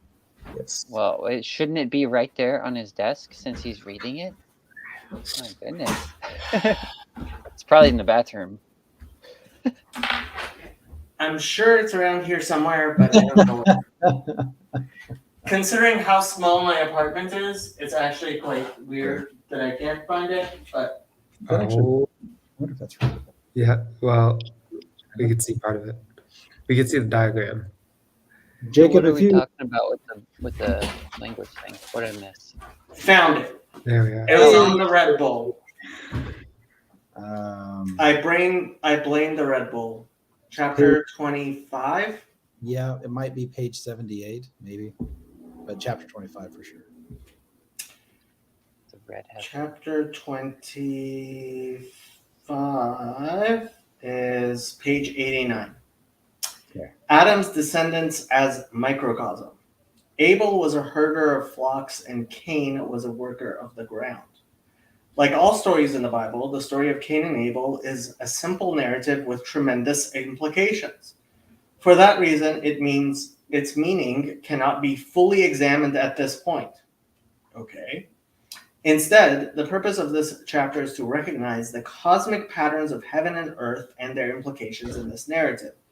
Heaven, earth, Adam, multiplication, heaven, Abel, Cain, earth. As illustrated above, Cain and Abel are expressions of Adam in the context of heaven and earth. More precisely, Cain embodies humanity in the context of earth, and Abel embodies humanity in the context of heaven. Interesting. There are specializations of Adam's cosmic role as a mediator between heaven and earth. These are special. The farmer and the pastor from Genesis 4. The human knew his wife Eve, and she conceived and bore Cain, saying, I have acquired a man with the help of the Lord. She then gave birth to his brother Abel. Abel was a herder of flocks, and Cain was a worker of the ground. Cain brought an offering to the Lord from the fruits of the ground, and Abel brought an offering from the fat of the firstborn of his flock. The Lord regarded Abel and his offerings, but disregarded Cain and his offering. These two specializations are extremely important in the Bible as symbols of the distinction between spiritual and material mediation.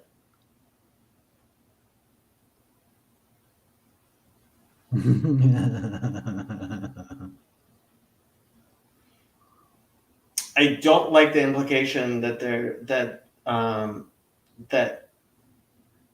farmers are somehow more material and less spiritual than shepherds, but in this context, Abel is the prototype of heavenly authority and priesthood at the communal level. I don't like that at all. He is a contemplative individual concerned with spiritual matters and the higher meaning of reality. No, I do not like this at all. On the other hand, Cain is the prototype of earthly power and kinghood at the communal level. Kinghood at the communal level, earthly power. David was a shepherd, not a farmer.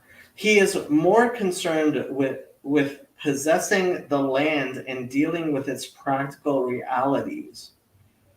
Spiritual, animal, vegetable, mineral. So it's like the top half represents proximity to the highest, right? Versus the bottom half proximity to the lowest. I don't like this. As illustrated above, God accepts the offering of Abel rather than Cain because one is higher than the other in the vertical space of this cosmology. In this hierarchy of meaning and matter, the mineral level is closest to meaningless matter, while the spiritual level is closest to intangible meaning. These are essentially levels of nutrition by which minerals sustain vegetable life, vegetable matter sustains animal life, and animal flesh sustains spiritual life. Okay, that's more along the lines of the Kuzaris for powers. There's domem, which is mineral, and then someach, that which grows, which is has more life to it. And then there's animal, which is moving, which has more life to it. And there's finally speaking, which is humanity, which has more spirituality and life and koach to it. In this context, Abel was responsible for lowering the spiritual into the animal and raising the animal into the spiritual. Therefore, Abel is also the prototype of the priest who specializes in offering refined flesh to God, meal offerings, fruit offerings. Christians always go for the animal sacrifices, and I think that's just not right. On the other hand, Cain was responsible for lowering the vegetable into the mineral. No. And raising the mineral into the vegetable. He's creating the divide between the second world and the third world, where the divide does not belong, as opposed to between the first world and the second world, where the divide does belong. And in case you want an illustration of what that means, and what that means, and Sure. But these are noticeable patterns about like the nature of those things and the ordering of where they come from. Right. So the divide belongs between the first and the second world, whereas it exists between the second and the third world. And I have discussed this at various places in various ways. I'm just saying that Matthew is pointing out realities of which what happens with livestock raising versus farm. It's like he's just pointing out what we notice about these things. Thus, Cain and his offspring are the prototypes of builders and smiths who specialize in making tools and vessels from refined materials, bricks and metal. The basic pattern of this story can be interpreted at many scales of reality as follows. 1, the body and the spirit at the individual level. 2, the kingly and the priestly at the communal level. 3, materially and spiritually inclined nations at the intercommunal level. Interesting. Adam knew his wife again. She bore a son and called his name Seth. For God has set for me another seed under Abel because Cain killed him. In a perfect world, Cain and Abel would have reached an agreement by which spiritual and material realities would have been joined correctly. In that case, Abel would cover Cain with spiritual meaning from heaven, and Cain would support Abel with physical power from the earth.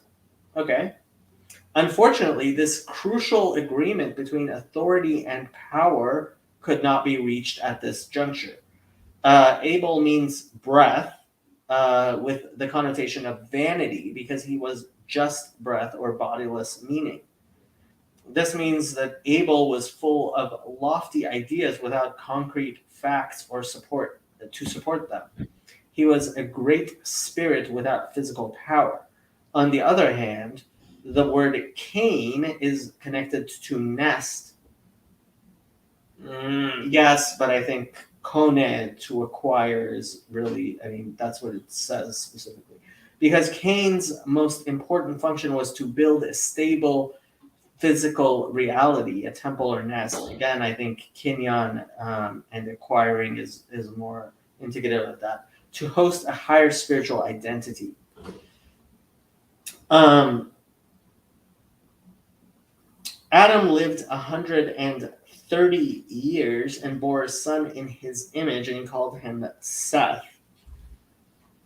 As illustrated in the previous diagram, Adam's third son, Seth, symbolized a return to the image of Adam.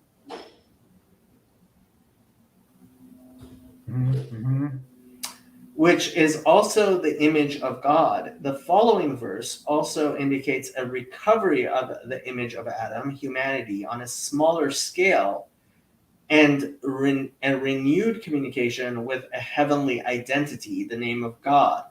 In general, Seth's lineage represents a new and more successful attempt at finding an agreement between heaven and earth. To Seth was born a son. He called his name Enosh in humanity, and they started calling on the name of the Lord. Obviously, he has not been told about the sin of Enosh and how we understand Genesis 4:26. God, earth, heaven. Adam, Cain, Abel, Seth, Noah, Enoch. That is a weird.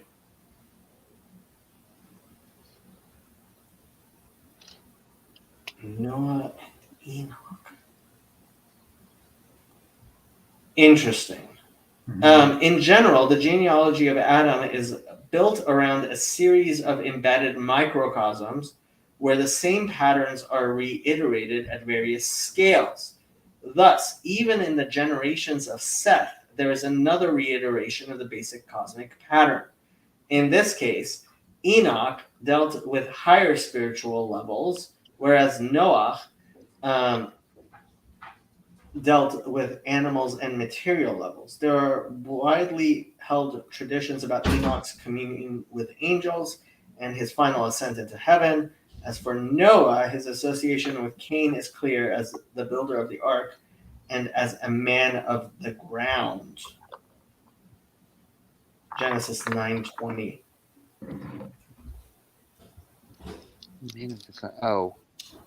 When he plants the vineyard. Okay.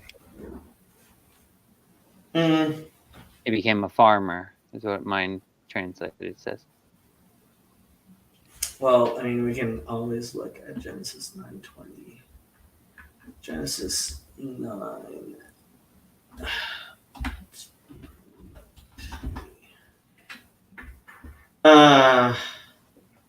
Vayachal Noach ish ha'adama, man of the soil. Vayita Karen. Interesting.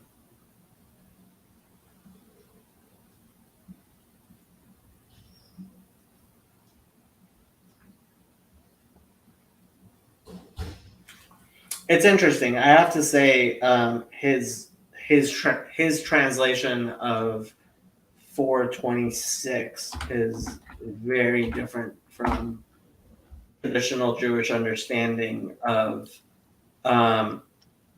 Enosh, because we believe that Enosh was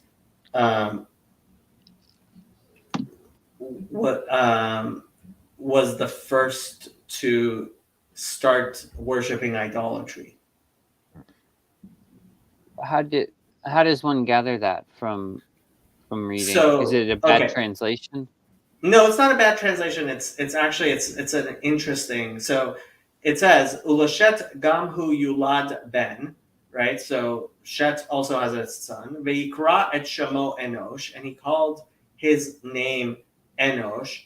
Az Huchal Likro B'Shem Hashem, right? And normal translation of the word Huchal would be to start, not as this thing has it here, because, but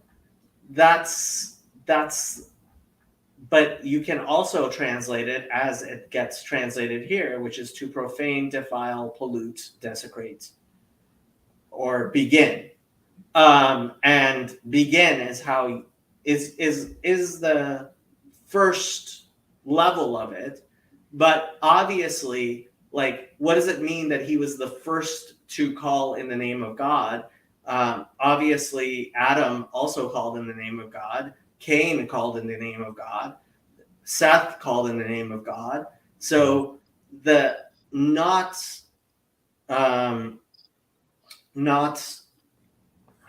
primary first clear level of understanding is he started calling the name of God on things which were not, which should not have been, and therefore he defiled, profaned, desecrated, polluted the name of God. Can we expand, like, dig into that a little more? Because I'm really curious about that. Does that relate to the next chapter? So let me when it's pull talking up Maimonides and the laws of idolatry. Well, because it says Enos, his name means man. It does. Okay. And then he begins to call, and so I didn't know if it was related to, well, but it's talking about Seth, I guess. When it says Adam lived 130 years and begot a son in his own likeness after his image and named him Seth. And Seth begot Enos, and then Enos profaned the name of the Lord. That's one way you could translate Huchal. Yes. That, I mean, obviously that's not like, if I'm just translating from Hebrew to English, I'm going to say he began, right? But yeah, it's that word has a double meaning. So, laws of idolatry by Maimonides, chapter 1, verse 1, halacha 1. During the times of Enosh, mankind made a great mistake, and the wise men of that generation gave thoughtless counsel. Enosh himself was one of those who erred. Their mistake was as follows. They said, God created stars and spheres with which to control the world. He placed them on high and treated them with honor, making them servants who minister before him. Accordingly, it is fitting to praise and glorify them and to treat them with honor. They perceived this to be the will of God. Blessed be he, that they may magnify and honor those whom he magnified and honored, just as a king desires that the servants who stand before him be honored. Indeed, doing so is an expression of honor to the king. After conceiving of this notion, they began to construct temples to the stars and offer sacrifices to them. They would praise and glorify them with words and prostrate themselves before them, because by doing so they would, according to their false conception, be fulfilling the will of God. This was the essence of the worship of false gods, and this was the rationale of those who worship them. They would not say that there is no other God except for this star. This message was conveyed by Jeremiah, who declared, 10:7-8, who will not fear you, King of the nations? For to you it is fitting. Among all the wise men of the nations and all their kingdoms, there is none like you. They have one foolish and senseless notion. They conceive of their empty teachings as wood, i.e., all know that you are alone are God. Their foolish error consists of conceiving of this emptiness as your will.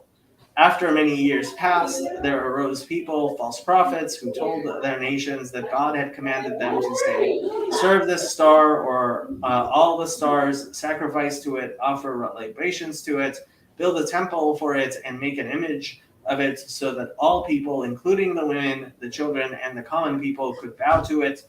He would inform them of a form that he had conceived, and to tell them that this is the image of the particular star, claiming this was revealed to him in a prophetic vision.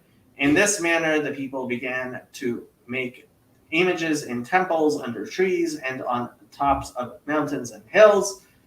People would gather together and bow down to them, and the false prophets would say, this image is the source of benefit or harm. It is appropriate to serve it and fear it. Their priests would tell them, this service will enable you to multiply and be successful. Do this and this, or do not do this or this. Subsequently, other deceivers arose and declared that a specific star, sphere, or angel had spoken to them and commanded them, serve me in this manner. He would then relate a mode of service, telling them, do this, do not do this. Thus, these practices spread throughout the world. People would serve images with strange practices, one more distorted than the other, offer sacrifices to them and bow down to them. As the years passed, God's glorious and awesome name was forgotten by the entire population. It was no longer part of their speech or thought, and they no longer knew him. Thus, all the common people, the women and the children, would know only the image of wood or stone, and the temple of stone to which they were trained from their childhood to bow down and serve, and in whose name they swore. The wise men among them would think that there is no God other than the stars and spheres, for whose sake and in resemblance of which they made these things. The eternal rock was not recognized or known by anyone in the world, with the exception of a few individuals. For example, Hanoch, that's Enoch, Methuselah, Noah, Shem, and Eber. The world continued in this fashion until the pillar of the world, the patriarch Abraham, was born. And yeah, that's the sin of Enosh, was to begin to call the name of God on things other than just God.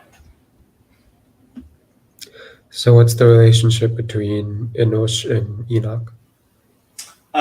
Two completely different people. Man. Yeah, in the Bible. Uh, Although I think was Enoch descended from Enoch? I'm really bad with my biblical genealogies.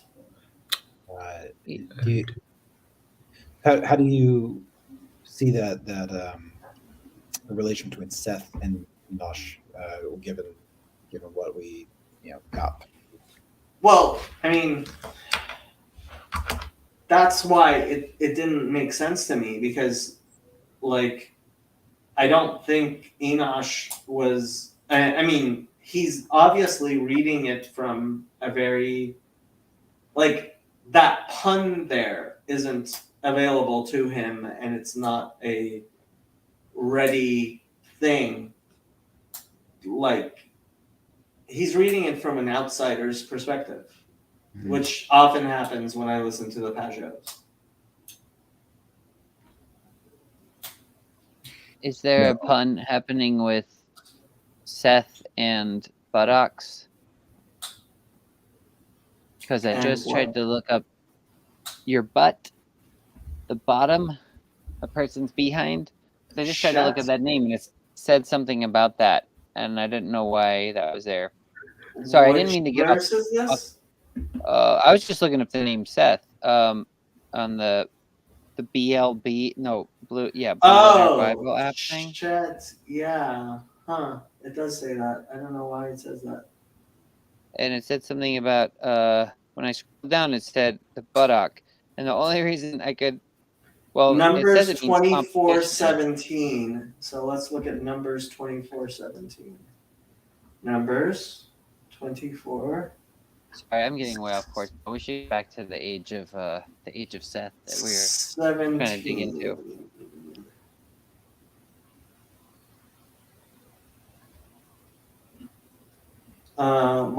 Vakar core ability.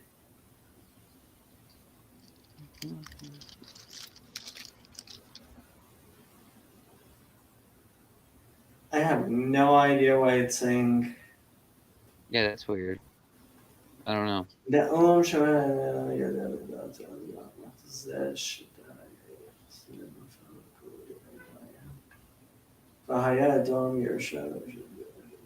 I have no idea why it's. I mean, there it's just Shet again. His name.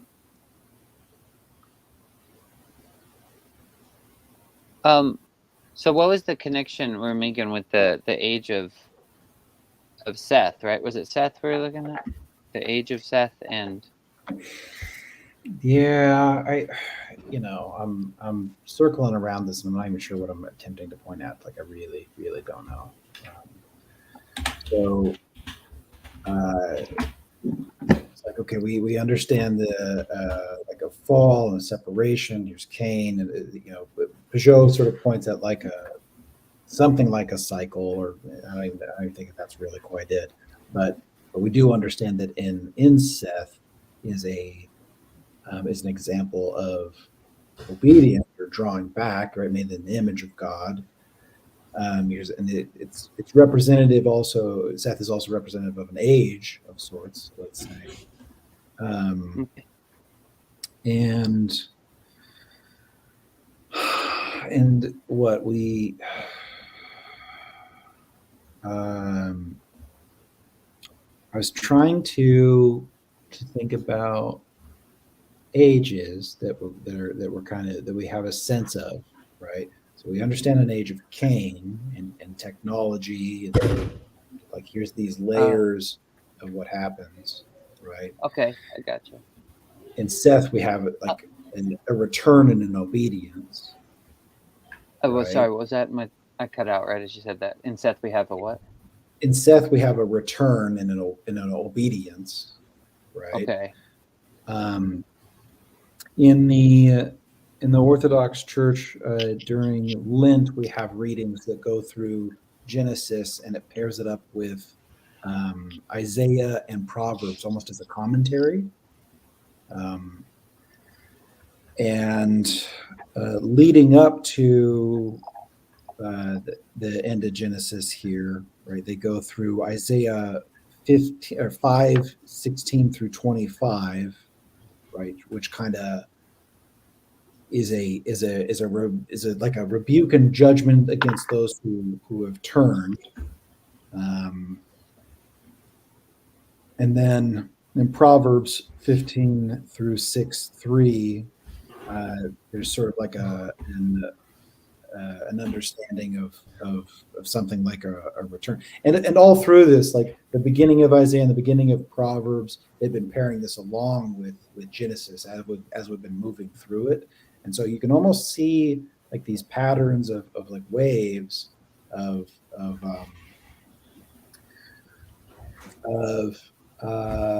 this pendulum of obedience and rebellion, right? And then it's like tightly compressed. It's tightly compressed in things like Seth or Cain, right? In those ages. Mm-hmm. Jacob, Well, does the name Seth mean to set in place? Well, Seth, you shot right to. So it's funny. Moses, actually, the name Moses, right? The Bible says he was called Moses because I drew him out, Mashituhu, right? That's actually the same root. But so Numbers 20, what was that? Numbers 24:17. Apparently, there's like some Christian translation of Seth there. I'm guessing from the Septuagint, which has to do with buttocks or something, and I couldn't figure out from Jewish sources like why. Like that particular verse is obviously a very important messianic verse, and 24:17. yeah, and for some reason, I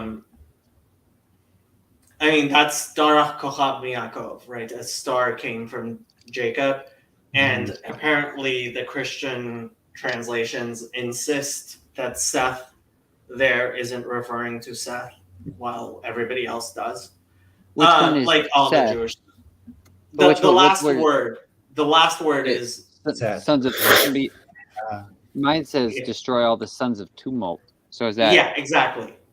what does it say? Yeah, Hebrew Seth is what it is. I have a footnote that says that. Exactly. Yeah, that's weird. Yeah. So Um, Christians, for some reason, are saying that for some reason. Christians. What? It's, Those pesky Christians. it's one of those Christian translations which no one can figure out except Well, for I- Christological. But I do want to have a question though. The name Seth. So what is the connotation behind that name? If we're thinking about an age, is it something like Well, where like it being was. set? Well, it says where she says why she named him Seth, doesn't it? Which verse was It that? says, let's see. And Adam knew his wife again. She bore him a son and named him Seth. For God has appointed another seed for me. What through Abel. verse? What verse is it? That's 425. Genesis 425. I just feel like that translation isn't getting at the right idea. Like I feel like, she says, for God has appointed another seed for 425. me. וידע אדם עוד את אשתו ותלד בן ותקרא את שמו שת כי שת לי אלוקים. Right? So she called him Shet because God provided Set. So yeah, that word provided is what's being so the Hebrew is Vetikra, and she called et Shamo, his name, Shet, Seth, ki Shat, because God provided li Elohim, for me, God, Zera Acher, another, right? So Yeah. Okay. I'm just trying to figure out too, in relation to the question of like if we understand like an age of Cain, like Michael was saying, if we understand like kind of an age of Cain of like builders and innovation, things like that or whatever, of like if there is the same, if we could observe something like that with an age of Seth, Well- but I don't know how to do that. So the meaning of the name Set is unknown, but it's thought to have been originally pronounced Suth, SUW.TIX, based on the spellings of the name of the Egyptian hieroglyphs of STH and SWTH. Jacob, can you look at the name Seth and then also look at the hieroglyphs for Set? I have zero idea how to look at hieroglyphs. I don't know. Yeah. It's, so the Wikipedia article for Set actually has it.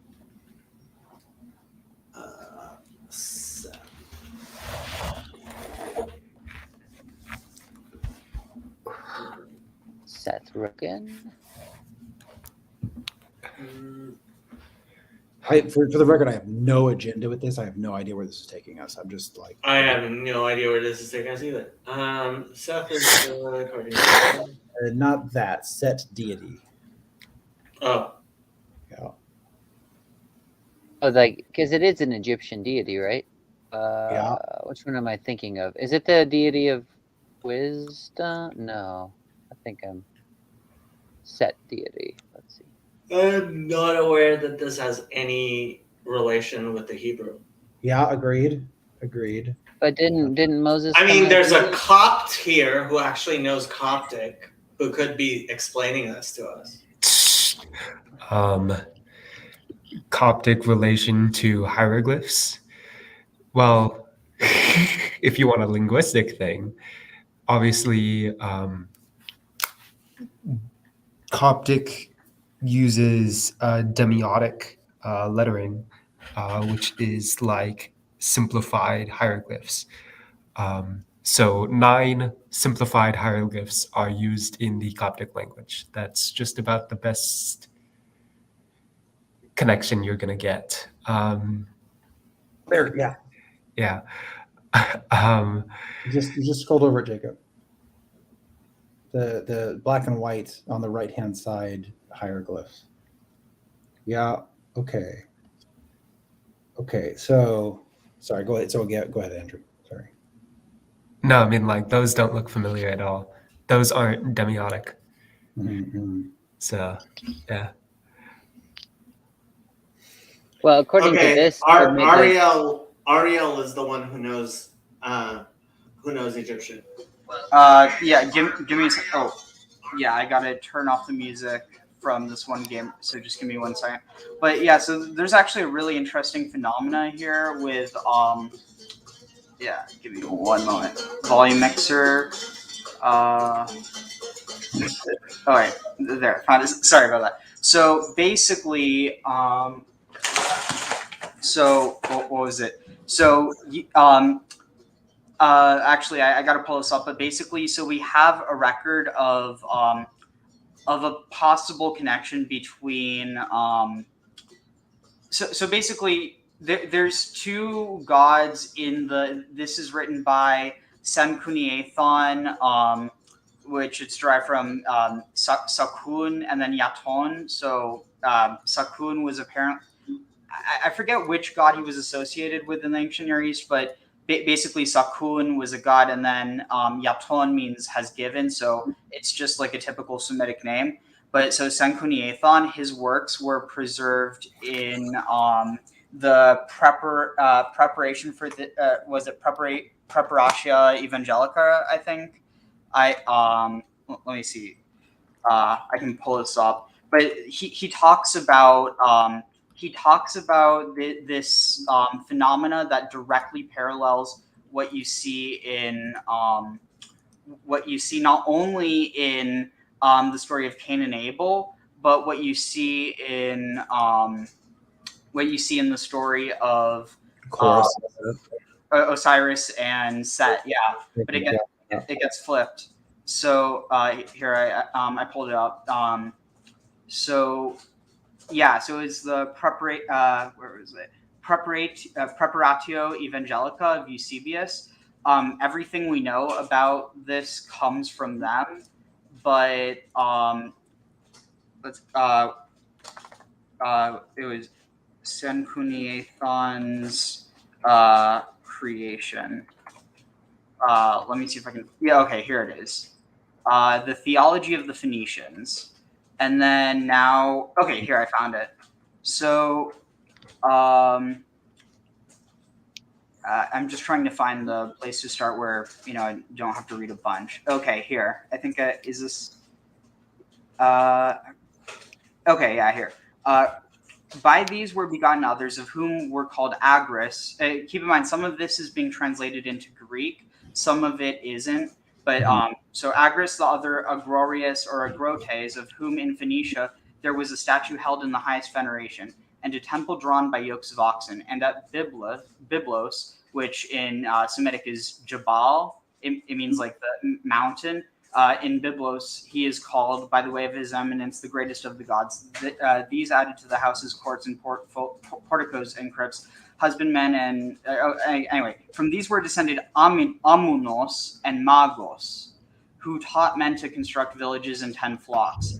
By these were begotten Misor and Siddiq, that is, well freed and just, and they found out the use of salt. So here you have these twin gods, Mitsor, which is a cognate with the Semitic root for Egypt, which is Masar or Matsar, and is interestingly, it gets translated a different way within like the Jewish tradition as straight, like, you know, upright, or basically there's a connection between the idea of just like upright and straight. And so with that, the straight gets turned into the straits, and Mitzrayim gets understood as kind of like the bad one in the paradigm, whereas Siddiq, who was it was a name that was also used to refer to El, which was you know, it's one of the names for God. Yeah, But- yeah. But the key thing here, though, is that Siddiq was we know that Sedek was a god of the Phoenicians and early Israelites, like before the giving of the Torah and everything.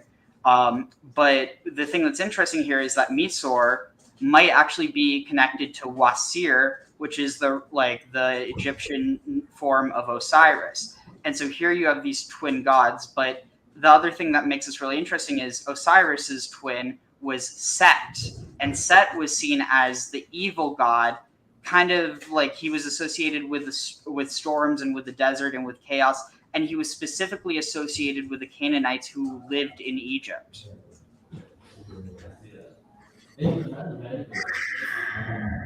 Sorry, I know it's a lot. No. Okay, so from what view, right? So that the accounting of that, right? That like so you got, oh, they're this way. Who's saying that? Wait, who's saying what about who? Is it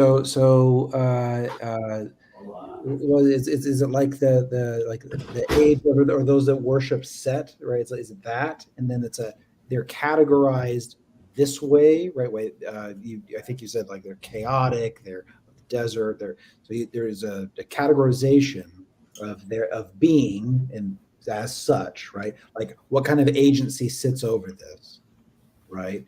But my question is like, who's judging that agency?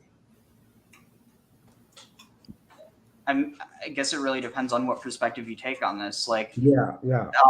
So, like, on one hand, you have by the time this is being written by Sanchuniathon, so the form we have isn't from him directly; it's indirectly, but it's preserved by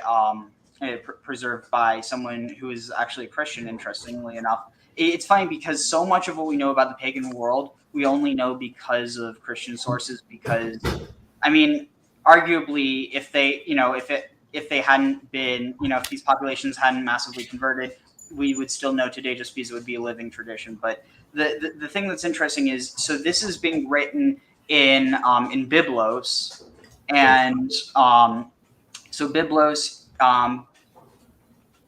when it's being written, there definitely would be more of maybe a reason to favor the Phoenicians in this case. But it's interesting because you don't have like one scene as better or worse, and he's not directly connecting it like, oh, Misor is connected to Mitzrayim and Sedek is connected with, even concepts like the Tzedukim, because these are like, on one hand, people could look at this. Sorry, I'm getting caught over myself. There's a lot. It's okay. So basically, you have two differing paths, but ultimately, whether it's culturally or linguistically, the Jews and the what we would see as the polytheistic Phoenicians have a common core, but the difference is that there's a splitting of tradition and this adherence to a belief in one God. And by the time of the return to Israel from Babylon, a lot of this gets kind of blurred because it's not just like the pagan traditions that were. And this again, because I think the idea of pagan and monotheistic and polytheistic, a lot of this has to do like at the end of the day, every tradition acknowledges that there's this like one highest, creator God, but then they have other things that are associated with it. It just happens to be that within monotheistic versus pagan or polytheistic traditions, that these, subservient forces are, not gods, they're angels, which are essentially messengers or servants of, the creator. So you have different understandings, but more like that, it's only really with the creation of this idea of like, that there is something called monotheism versus something called polytheism, that we have this separation and cultures aren't able to have this dialogue between. They definitely didn't agree in the past, but this idea that you could talk like almost like on the same playing field. You might not be on the same part of the field, but you're on the same field. Do you have a sense if there's a Greek mythology mapping of this? So yeah, interestingly, and not only that, but a connection to Genesis as well. So how it starts: on the wind, Colpius and his wife Ba'u. So Ba'u might be connected to Bohu, which is like Tohu Vabohu. Which in this case Bohu is it's like chaos. Where are you reading this from? This is from the Cosmology of San Cuneighton. I'm actually I'm sharing my screen right now. Oh. Let me zoom in because this is a lot. So let's see. Okay, here. This is the beginning. He supposes that the beginning of all things, that the beginning of all things, or Bereshit, was a dark and condensed windy air, which connects to the idea of was it Ruach Merachefet al Pnei Hamayim, the spirit of the wind hovering above the waters, or a breeze of thick air, and a chaos turbid and black as Erebus. And that these were unbounded and for a long series of ages destitute of form. But when this wind became enamored of its own first principles, which it's interesting because if you understand this idea that there is no separation between the spirit of the wind, which within Jewish tradition is kind of it could be understood as the Shekhinah, or within Christian understanding as like the Holy Spirit. But basically you have the spirit that is working for God but is also God at the same time. Like there is no separation. And so the wind becomes enamored of its own first principle, which you could also view as like this idea of like the female principle or the feminine principle, which is the Shekhinah, and then the male principle, which is the Hakadosh Baruch Hu. Basically, that the wind becomes like the Shekhinah becomes enamored of Hakadosh Baruch Hu, and so an intimate union took place. That connection was called Pothos. And it was the beginning of all the creation of all things. And the chaos, knew not its own production, but from its embrace with the wind was generated Mot, which is death. Do you know anything about the white goddess? Yeah, a bit. Yeah. So does that map for you here? I tend to think that there's there's a lot more synthesis between these ideas than people are comfortable admitting. But check this out, which some called Ilus, which is basically they're tacking on a US, which is common Greek, but the Il is from El. But others, the putrefaction of the watery mixture, and from this sprung the seed of all of the creation and the generation of the universe. And there were certain animals without sensation from which intelligent animals were produced. So this is almost like the idea of the first creation in Genesis 1, and then the second creation, which is the bodily creation in Genesis 2. And these were called Sofa Samin, or Tsof Hashamayim, the watchers of heaven. That is the overseers of the heavens. And they were formed in the shape of an egg. And from Mot, from death, shone forth the sun and the moon, the lesser and the greater stars. So you have a lot of these connections. You have Bohu with like the chaos of night. I think there might even be an argument that Aeon, which has to do with this idea of like a length of time, or a very long length of time, that it might actually be connected with Yom, which is the Hebrew word for day, but it can also be a length of time. You have Protogonos, which means like the first generated, or like the firstborn.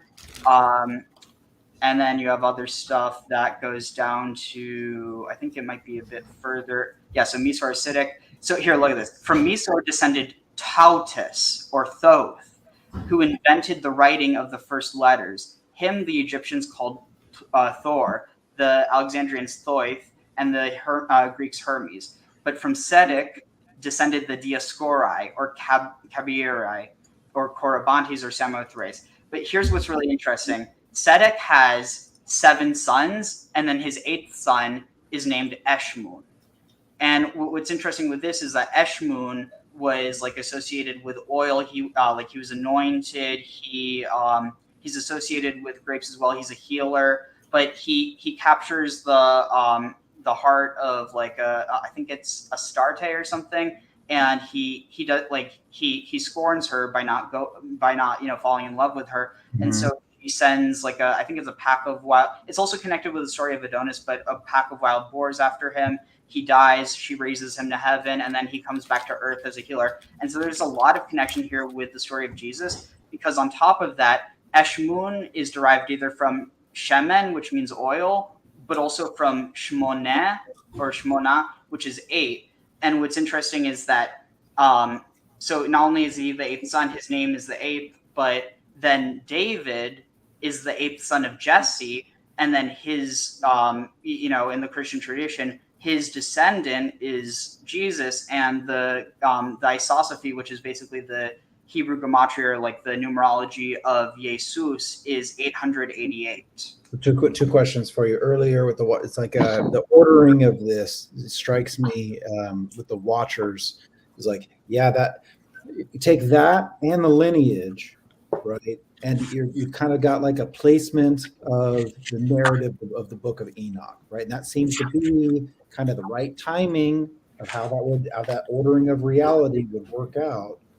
And then further, I was curious if you've been paying any attention to like Proto-Sinaic. Yeah, a lot. Yeah. So I think Fezi is absolutely right when he says all of this is idolatry. That's not actually what he said, but I thought it would be cute to translate it that way.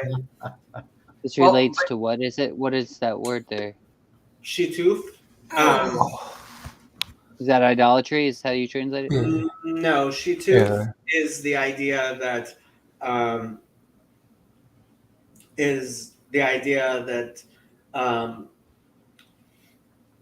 it is permissible for Gentiles to worship lesser gods. Well, how did the Jewish people conceptualize angels, right? I mean, you don't worship them, but we're just kind of talking about them right now. I don't know. Well, we don't worship them, but there is an idea in Judaism that it is permissible for Gentiles to worship them. Right. Okay.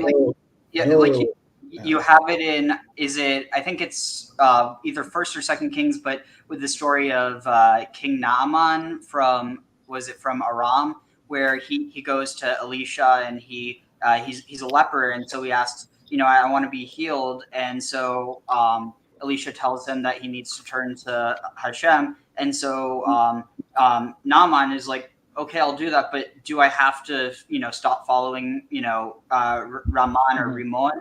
And Elisha tells him, no, you just have to worship Hashem, and that's enough. It's not that you have to worship Hashem and only Hashem. But then again, Naaman wasn't an Israelite. So when I look at something like Father Stevenson's work, right, in Lord of Spirits, and here's this mapping. It's like here's what time can tell us, or what ancient tradition and scriptures, and here's what it can help us understand about a lineage and time and these cycles of obedience and rebellion, about the nature of sons of God and the agencies that we're dealing with, right? But to understand them, right, or just to see them, right, is not to put them in the highest place. This stuff is incredibly fascinating to me. I don't know. Yeah. There's this crazy line in The City of God where St. Augustine says the Neoplatonists worshipped angels. I've got no idea what that means, but hey, Well, he's right, but it depends on which Neoplatonists you're talking about. So right? It's also interesting because if you read through the whole of this text, one thing you'll notice is they're talking about their gods as if they were people, which means it's almost like this full circle. Yeah, where like even in these texts, keep in mind that it's also important to mention this. We do get this through a Christian, a Christian translator. So it's entirely possible that some of this is being, humanized in order to, avoid like him accidentally committing heresy or something. But like we can't even commune about this without the deep. Yeah, I was trying to look up where this text was from, and all we have is it is a quote by Eusebius of some other guy named Philo of supposedly the writings of this guy. So Philo, the Alexandria stuff. No, not Philo of Alexandria. Philo of Byblos. Yeah. Oh, okay. So Dan Smith says, why was Enoch not included in the Jewish Bible? Enoch was included in the Jewish Bible. He's in Genesis. That's all. That's the book of Enoch was not in. Yeah. The books, the various ascensions of Enoch were not included in the Jewish Bible, but plenty of things weren't included in the Jewish Bible from that time. Or it's The like, Book of here's, Enoch's here's not- 5, and then here's a whole bunch of like other great things, right? Well, I mean, we have what we call the 24 books of the Bible, right?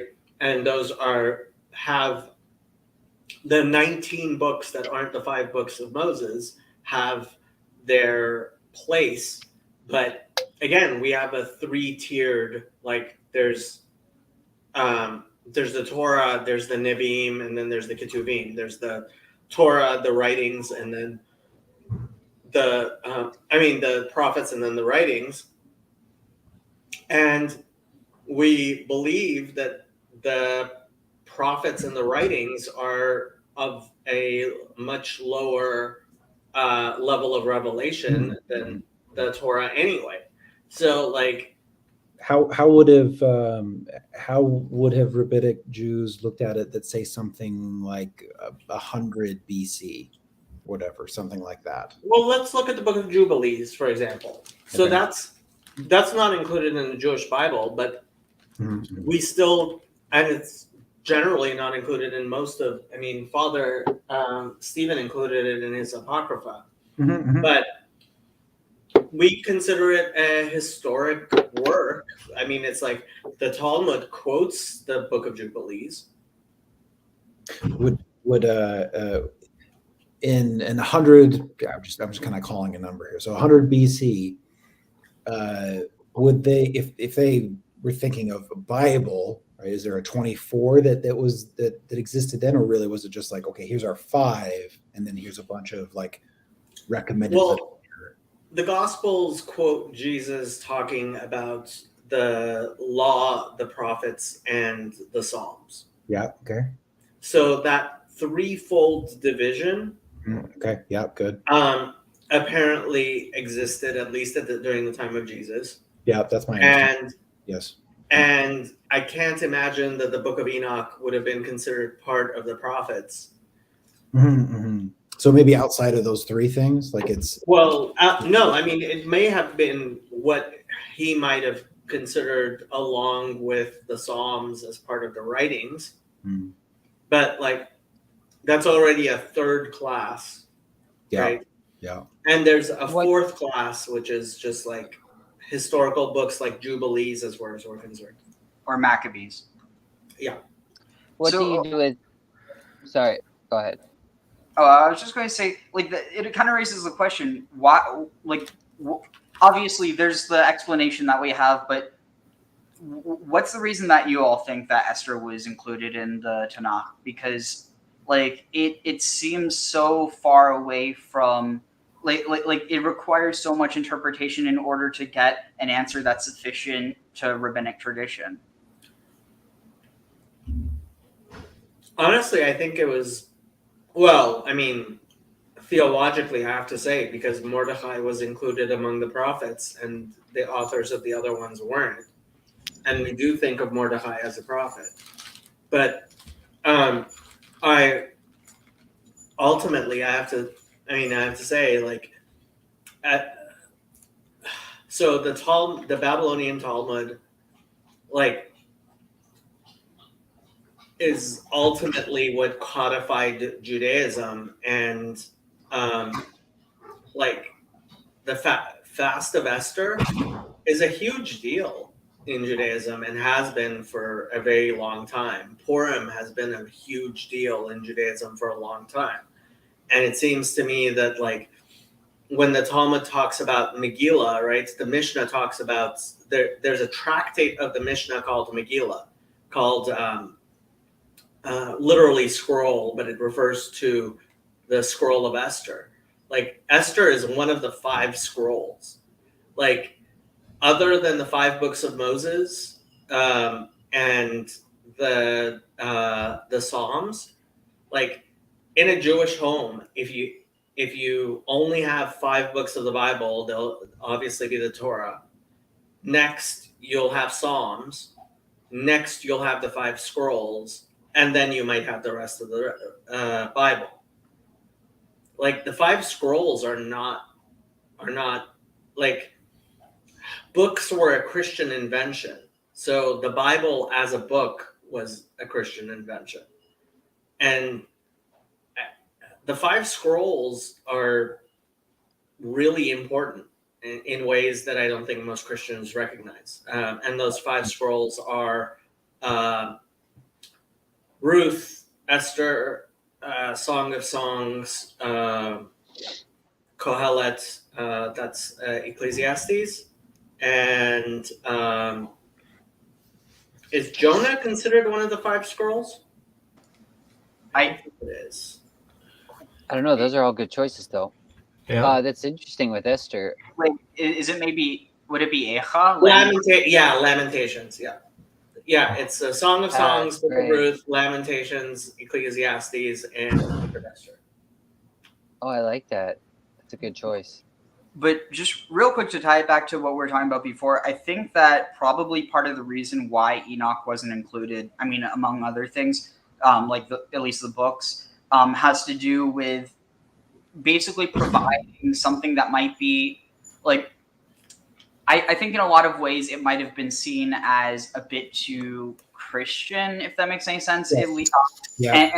and I think a big part of that also has to do with the fact that Christianity was kind of a synthesis between, Greco-Roman traditions and, and the Hebrew, Judaic tradition. And so with that, you're inevitably going to get this kind of synthesis between Greek myth and this, and how you do that is through the fallen angels. They're basically the Greek gods get explained as they're the servants of the real God that just managed. They decided, we're going to goof off, we're going to throw away our responsibilities and we're going to go have bodies and sleep with human women. Yeah, it's sort of like there's a divide in the community of those who see the world through the lens of the Book of Enoch and those who don't. Right? It's almost like henotheism versus monotheism or something like that. Yeah, but I've got to say that Enoch is definitely accepted less in the Greco-Roman sphere than the whole Syriac and Egyptian sphere. When? Well, I mean, at the time of the gospel, certainly. What, Right. What do you mean? Wasn't it originally written in Greek? Yes, but it wasn't written in Greece. Well, yeah, but the thing is that when you're talking about Greek, it doesn't necessarily refer to the Greek mainland, especially not after Alexander.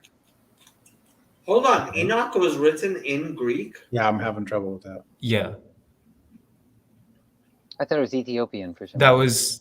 I thought that But was it a was written in sticking Greek? point to why it wasn't part of the Bible. Oh. But Well, okay, so if you guys go down the Proto-Sinaitic rabbit hole, it's like, so this is clearly coming from some kind of root, right? Which is how the Ethiopians get it, right? And how it happens in Hebrew, and you can tie it back to this like singular. Or Greek ties back to that too, right? So I mean, I don't know how old this goes. I have another question. What is added by adding the Book of Enoch? Like, is it that profound that you would consider it necessary, or no? It gives context and explains why the flood of Noah wasn't an evil deed. Oh, okay. Well, that would seem important. I mean, I've read it a few times. I wonder that sometimes why it was not included, and I think it added context for me, but I don't know that it. Good night, That I Sandy, and probably I should look those stuff up, but I probably will go to sleep, so ask me later. Yeah, I'm trying to find what. Well, the Book of Enoch it honestly, if you take that seriously, it'll put you square in the land of henotheism. right? Versus something like a monotheism. So I think that it's a pretty significant impact on how you see the vertical. I think it also is probably represented by this. Was in the story of Pardes, you have was it one who looks at the Shekinah and dies from like the basically overdosing on the glory. Then you have the one who was it eat as much as you're eat as much as you can, and so it corresponds to this thing where it's like, and he ate all this honey and then he vomited it out, and so I think that's the one who goes insane. Then you have another one, and this one's Acher, and it's Elisha ben Avuya, but he's called Acher because he became a heretic. But it said that he when they approach, I forget exactly how it's phrased, but basically that he said that he saw two powers in heaven, and this is the whole two powers in heaven. I forget what the conflict or whatever, but basically the way that that it's resolved in Rabbinic Judaism is that the second power is Metatron and it's below him rather than being two side by side. Yeah.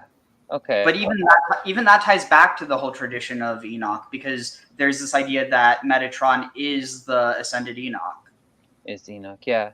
Yeah, I remember reading that. I personally like the books. I could just see in all the ways people have run amok with other scriptures. There's part of me that's kind of a little grateful it wasn't included, because I'm just like, I don't know where we would have gone with it. Well, if it would have been, but I the don't know. Ethiopians have something like 2,000 years of an unbroken tradition. That's so. true. Yeah, that's true. I don't know. I mean, it doesn't bother me, but none of the other stories bother me. Like, I was fascinated with reading those Egyptian stories too, and I like how they all tie in. And even the god, what was it? Thoth? Is that how you say it? Who's also Hermes. Is that kind of similar to Gabriel? The messenger deity or something? So interestingly, there is reference to Hermes as the Logos within the Greek tradition, whereas and then Gabriel has like for instance, you even see this within Islam, how when basically the Holy Spirit in Islam is Gabriel, is Jibril, and he basically is how God speaks to humans, and so through that you have this idea of him being the Logos as well.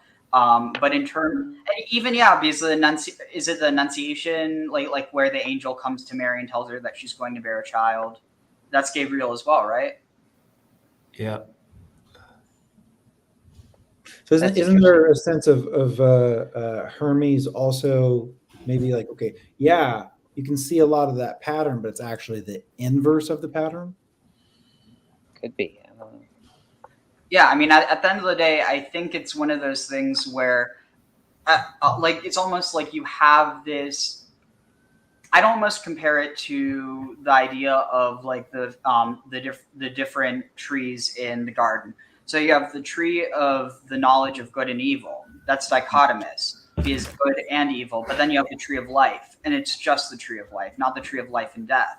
Which, I think it's almost like you have the truth. And then you have these two. It's almost like you have the truth, and then you have the correct and the false version of that. And I mean, one pulls you towards the bottom in truth and resentment and cynicism, and one pulls you up towards the truth in love and gratitude, something like that. I mean, that's a way that I think. But then again, I don't even necessarily I look at this from more humanistic perspective, but basically that it and obviously I know that's probably where we'll disagree, but basically that like for instance when people there's this idea that polytheistic traditions sacrifice children and humans, but the thing is that's something that you can see even within you even have it mentioned in what is it in the Tanakh, but it's not at the end of the day, I think that the way there's a type of was it spiritual or not spiritual, but what's the word? Like a ritual cleanliness, this idea of ritual purity. But then there's this idea of morality, and like even within the Bible, there's like separate codes around morality and separate codes around ritual purity. It's just that within our culture, we've just lumped them all together because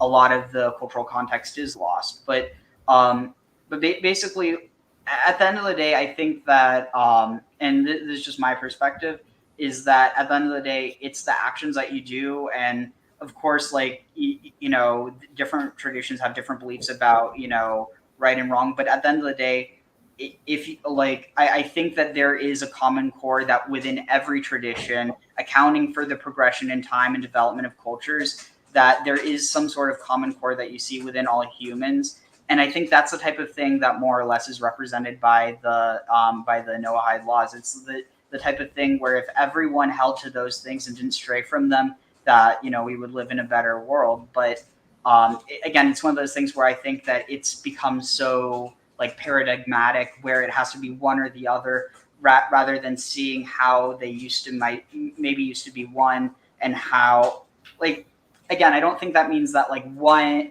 like I'm not saying that like because I don't think it's necessarily true that. No, I'll just be clear. I don't think it's true that polytheism came from monotheism, and I don't think monotheism came from polytheism, because at the end of the day, it's really just about, you know, what you like. Because I guess what I'm saying is, if you look at the understanding of what Deus means within, you know, its original context, it could even be applied to angels. And so at the end of the day, it's more so about, do you see these other subservient forces as being worthy of worship, or do you only worship the creator? And I think that's more or less what it comes down to. So coming from the Orthodox Christian tradition, what we might say is something like it's a both and here, right? Where here are lots of bodies. Okay, I'll kind of go into Pajolian language just a little bit here, right? So here are lots of bodies, right? But they're all contained in one body, right? So there's like being as such, and then there's beings within being, right? And how do you order being, right? And it's not like through some rationalistic lens where we can grasp and understand ourselves, right? But it's revealed as such through light, right? We're granted the sight to evaluate being as such based on the effects of the wind. So what's the 4 cubits of halacha? Or I was not paying too much attention to what you guys were saying, because I was trying to figure out if Enoch actually showed up in the Dead Sea Scrolls or not. yep, And yep. well, Father Stephen certainly says that they were very much focused around Enoch, but it doesn't seem like there's a Hebrew manuscript anywhere in the Dead Sea Scrolls. It's written in Greek, I thought. No, it's also, I think it might be in Aramaic. I mean, I'm not seeing any reference to an actual manuscript among the Dead Sea Scrolls. So Which it's is not, it's so. not a, Let me put my cards on the table. I think the Dead Sea Scrolls are a revelation, modern day revelation of God, from God, to help us better understand what should be and is the Bible. And so I am very, very interested in knowing if the Dead Sea Scrolls included a Hebrew or Aramaic version of Enoch.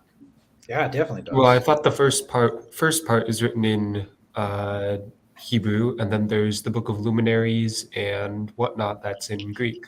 Yeah, okay, so like the oldest bit is Hebrew, and then there's bits. here I find it. So this is Aramaic. 11 Aramaic language fragments, so they're fragments, not manuscripts, of the Book of Enoch were found in Cave 4 of Qumran in 1948 during the care of the Israel Antiquities Authority. They're translated and discussed by Joseph Mielik and Matthew Black in the books of Enoch. Another translation has been released by Vermes and Garcia. Let's see. Greek.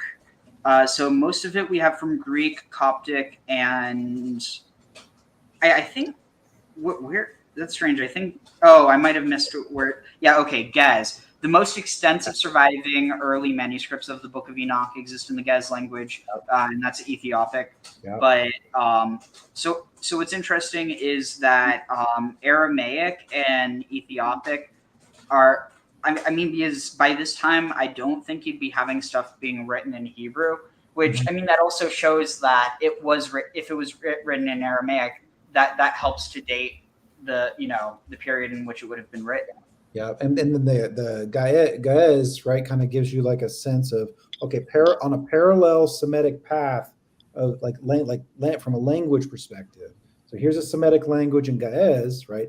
And here's Is Gaz Semitic? I thought Gaz was Egyptian. It's No, that's Coptic that you're thinking of. Mm. Well, I mean, so for me personally, and this is just my personal thing, is I think the fact that there is a full copy of Isaiah, right, in the Dead Sea Scrolls, like that for me was huge, right? And I guess, I mean, unfortunately, the Dead Sea Scrolls aren't as complete as they were. But the 4 cubits of halacha, and it's funny reading what Father Stephen was saying about the Enochic tradition and the Essenes. Like, so he contrasts the Pharisaic way of looking at things versus the Enochic way of looking at things, because the Enochic literature like doesn't mention any of the commandments, even circumcision.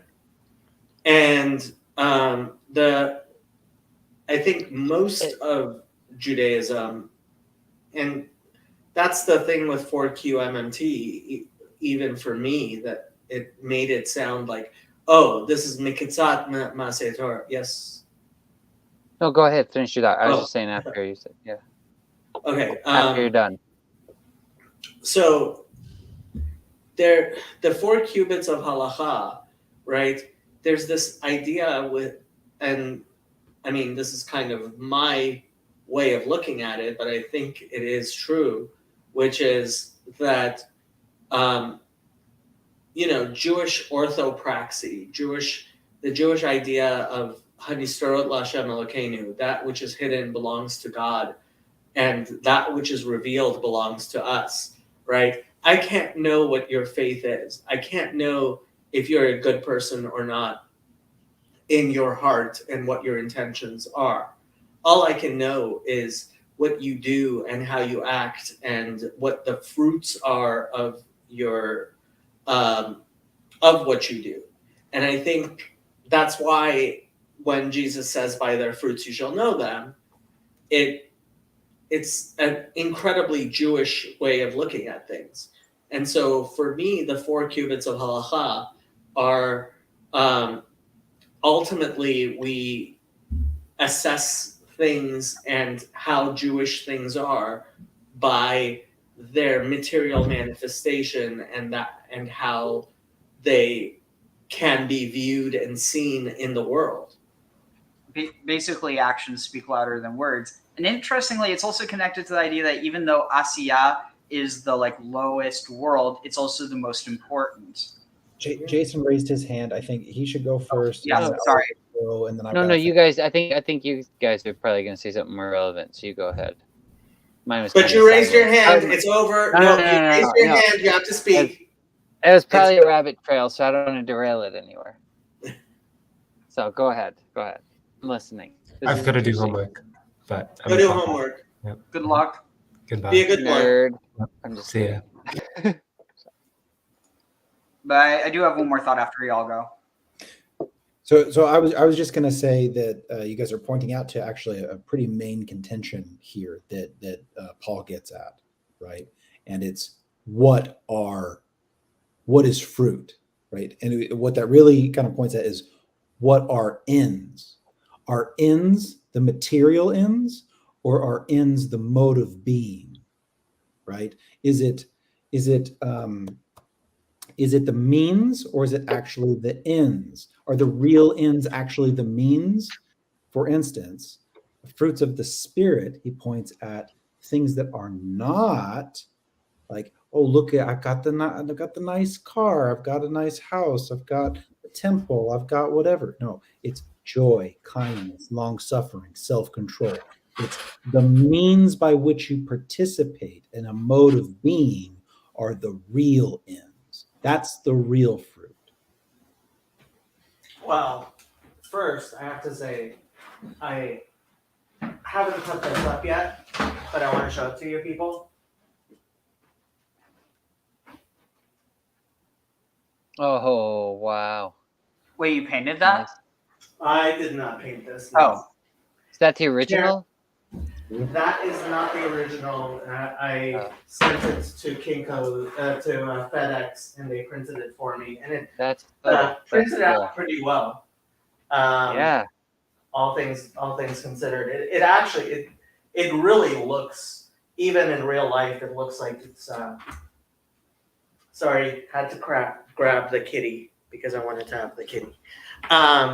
It looks like it really looks very realistic. Like, even though it's just printed on paper, it looks like it's printed on canvas.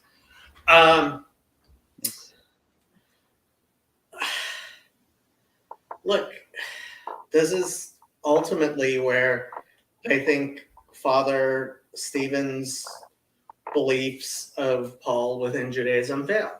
Because, yeah, I think Paul really did believe, as you say, that it doesn't matter if I feed my cat before I eat myself or not. It doesn't matter if I send a fugitive slave back or not. It doesn't matter if I follow the letter of the law. It only matters if I feel good about it. Nah. So what we're aimed at, right, with those things is, while trying to obey those laws, to figure out whether or not, especially when you run into a conundrum, it's like, oh, do I follow the letter of this law? It's like, okay, look, give all yourself to God, your mind, your heart, your soul, your strength, right? It's like all of you, right? In fact, it might match up to something like what separates you from the tree, right? And what's reflective in the cherubim in some sense. Okay. So here's this 4-part thing of routing. It's all of you.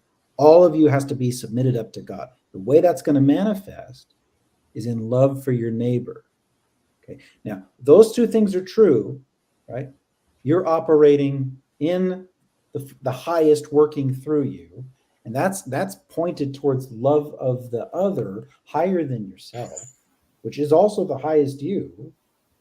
Then what's going to manifest is the right decision about how to operate in the way, right, or the law, which you will see in kindness, gentleness, self-control, so on.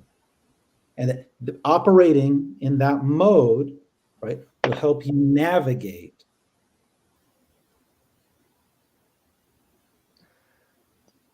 Did that make sense, Jacob? No. You look confused. Well, I would say it sounds like more Christian hand waving. well, by definition, you're right. Why? Because you're a Christian and you're waving your hand. Well, but sorry, go ahead. I was just going to say. Go ahead. Yeah, sorry. Just go. Oh, you go, Ariel.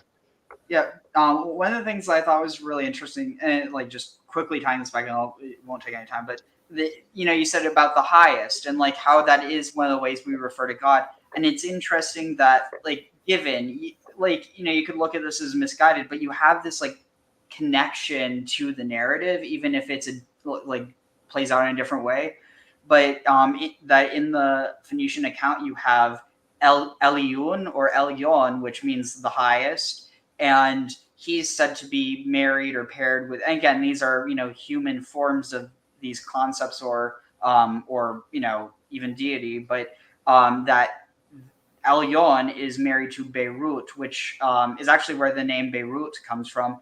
But it on one, some people think that it might be from like Be'erot, like Be'er Sheva, which it, it's a city, but basically Be'er means a well, or like a deep cistern. But alternatively, Beirut, like another form was Beriat, and Beriat might have like some connection to Bereshit, but basically just this idea that like Bereshit is how God creates the world, or God creates the world Bereshit in Reshit. I don't know. It's one of those. I just thought it was interesting. But the other thing I was going to say though is when you were talking about the how in, I forget which text you were talking about. Was it the Enochian text where there's no reference to circumcision, or yeah? So that's according to what Father Stephen says. Yeah. So something that's interesting about that is you have this like this thing that gets pulled upon in the Christian tradition about being a priest in a priest like that in the order of Melchizedek. And the thing with that is Melchizedek was the king of Salem, or I mean probably Jerusalem. But what's interesting about this is that he was considered righteous by God, but the way that he offered to God was with bread and with bread, oil, and wine, but not any sacrifice. And so implicitly, because the sacrifice is also connected, like the blood of the altar is connected to the blood of the covenant. So you might argue that the lack of circumcision might be because of this reorienting towards the order of Melchizedek as opposed to the Levitical order of priests. By the way, I think you might find it interesting, Ariel, but apparently there's a discussion within Orthodox Judaism right now about Gentiles, Noahites bringing sacrifices, because apparently Rabbi Breitowitz, he basically has said publicly that he believes Gentiles are allowed to bring sacrifices on Balmot.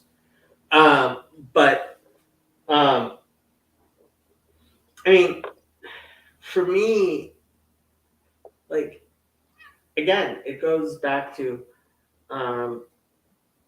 kind of that whole thing with the fig tree, right? Like, there are lots of stories I can tell in which I can rationalize things in ways that don't have the harmony and beauty to them. She's actually asleep and twitching in her sleep. I just like shadow integration. Shadow integration, yes. Very much shadow integration. Did you wake up? I'm sorry, but you were twitching in your sleep. So, like, the harmony and the beauty of things making sense over and over again, as opposed to trying to explain them away and trying to figure out a way of making them make sense, is what makes all the difference for me. Yeah, well, you might be coming at it from a lens. I'm not saying this is the case. I know that it's possible to look at things from a lens. I've done a lot of this from a glass half empty, right, or cynical perspective, right? And it's like, okay, are we observing patterns as such, right, or are we forcing things to fit in places, right? So I try to talk about what we notice, right? Patterns that we notice, and it's, look, a lot of this stuff, it's like rational. We want to talk about rationality. I will go right for Dawkins. I will go right for Freud. I will go right for. There's like a lot more. Oh my God! Did you see his interview with today? Yeah, I did actually. Oh God. Wait, who? Dawkins. Unheard people. Yeah. With Unheard. Yeah. Wait, Darth Dawkins? Yes. And it may have been the most clueless and idiotic exposition of an old man losing his capacity to reason I have ever seen. Sounds You like know, Chomsky. So I, you know, you look very at similar. Yeah, I very think similar. that they also embody rationality, right? I'm sorry, reading what he wrote, what he was saying, that had zero to do with rationality for me. It was like him being complete, like obviously irrational. I think that it shows a lack of logic. We That- have a rabbi. Hi, Rabbi. Can I say something about the whole harmonizing thing though? I mean, I like when things blend together well also, but I do think there's a time when you got to wrestle with things before they do that sometimes. Maybe not all the time. I don't, and it does sometimes feel like, I mean, I've experienced that many, many times in church where I'm like, it just feels like you're doing acrobatics now and like jumping through hoops and ignoring a bunch of other scripture to make this one fit rather than actually wrestling with it. And it does feel not genuine.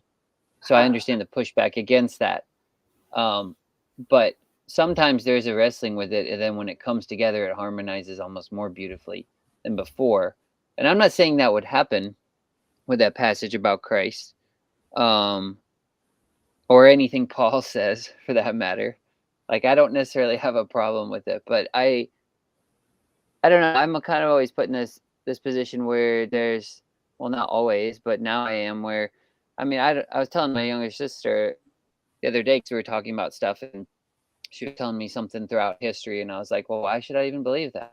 I was like, I can write a history book and people would believe it. Like, I don't care unless I see it like actually come together in reality. And so it's just, but then I kind of have to take almost everything written seriously. Like, I'll have to look at the Greek myths and be like, is there something true here? Is there something and so you could discard the stuff Jesus says you don't like. I feel like more and more I'm coming to the conclusion that if you just take those two things, the image of God being within man, and you push those to their limit, you end up with something like what Christ did on the cross, or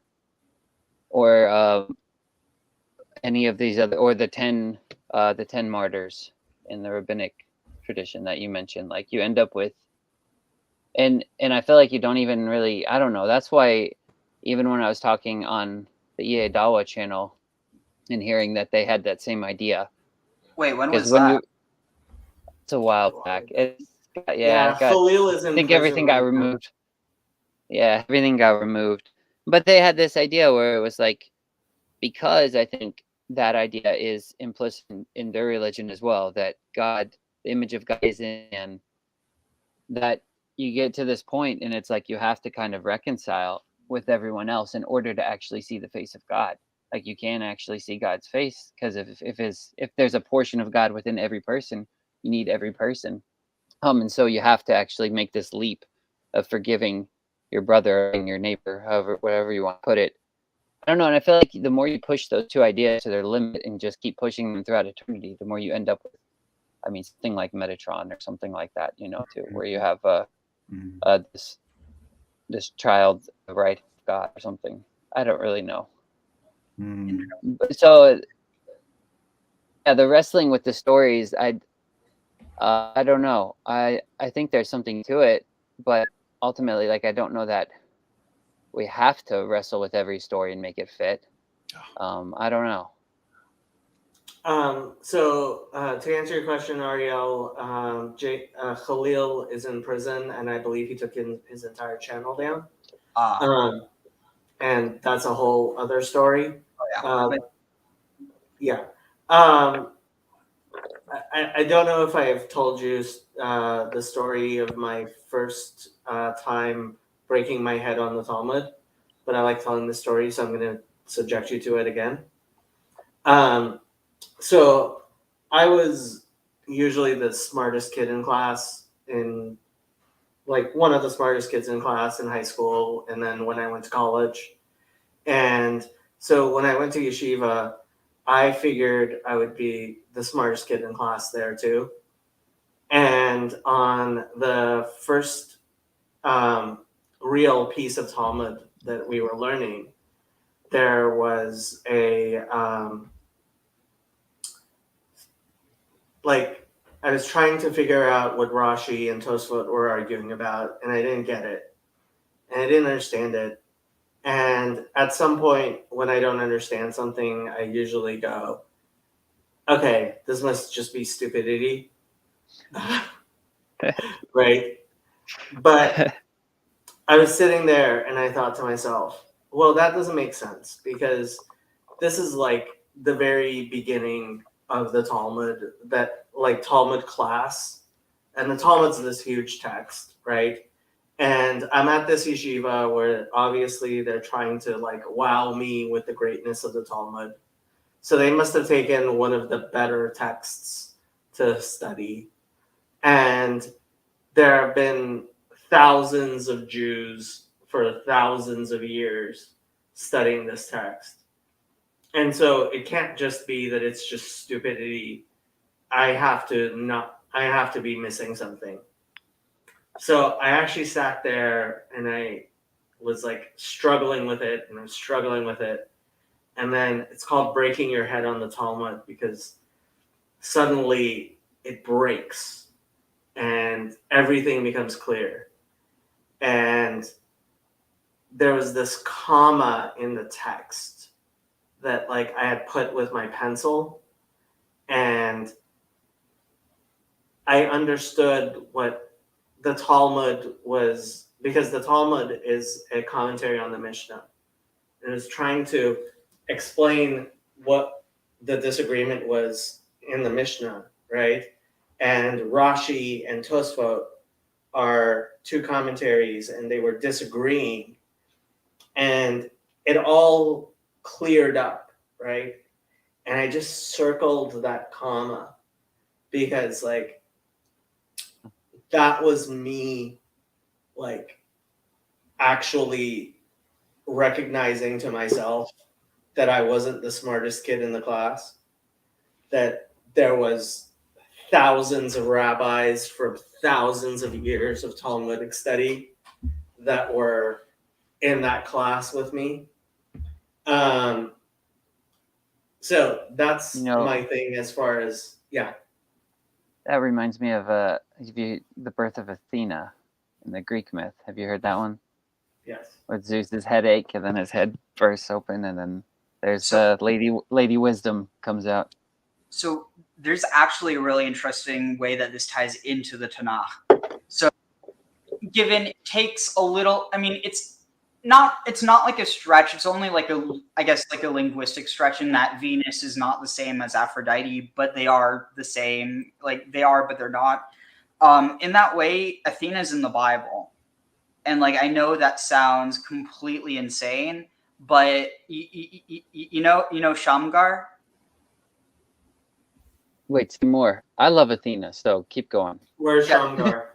So Shamgar is in Shoftim. He's one of the judges, but so there's this phenomena that you have with certain characters. Like certain characters in the Bible are never mentioned, and they only appear like within Midrash, or it's like, you know, and the mom of like, for instance, I think that like David's mom never actually appears narratively, but later they talk about her and they say her name was Nitzevet.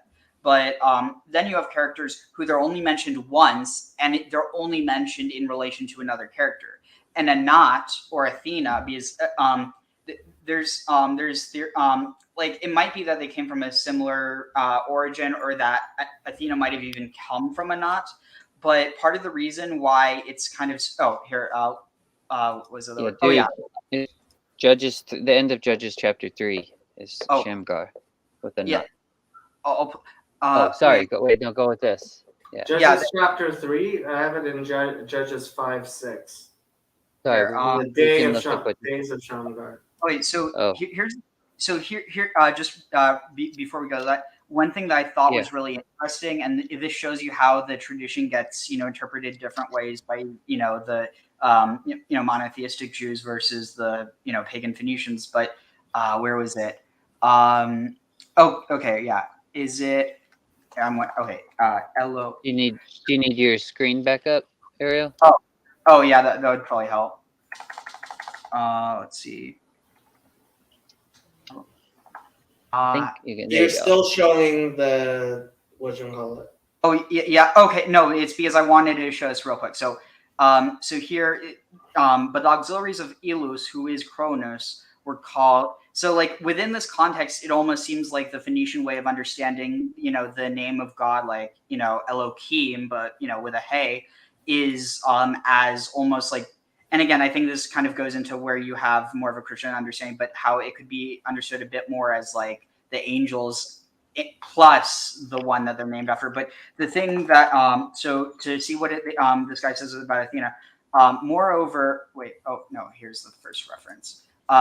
And to Cronus were born children, Persephone and Athena, the former of whom died a virgin, but by the advice of Athena and Hermes, Cronus made a scimitar.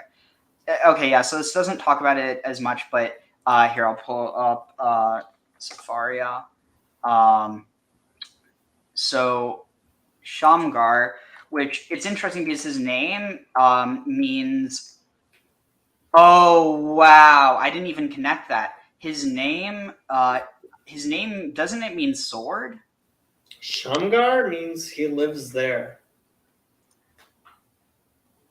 I am not aware of Shamgar meaning sword.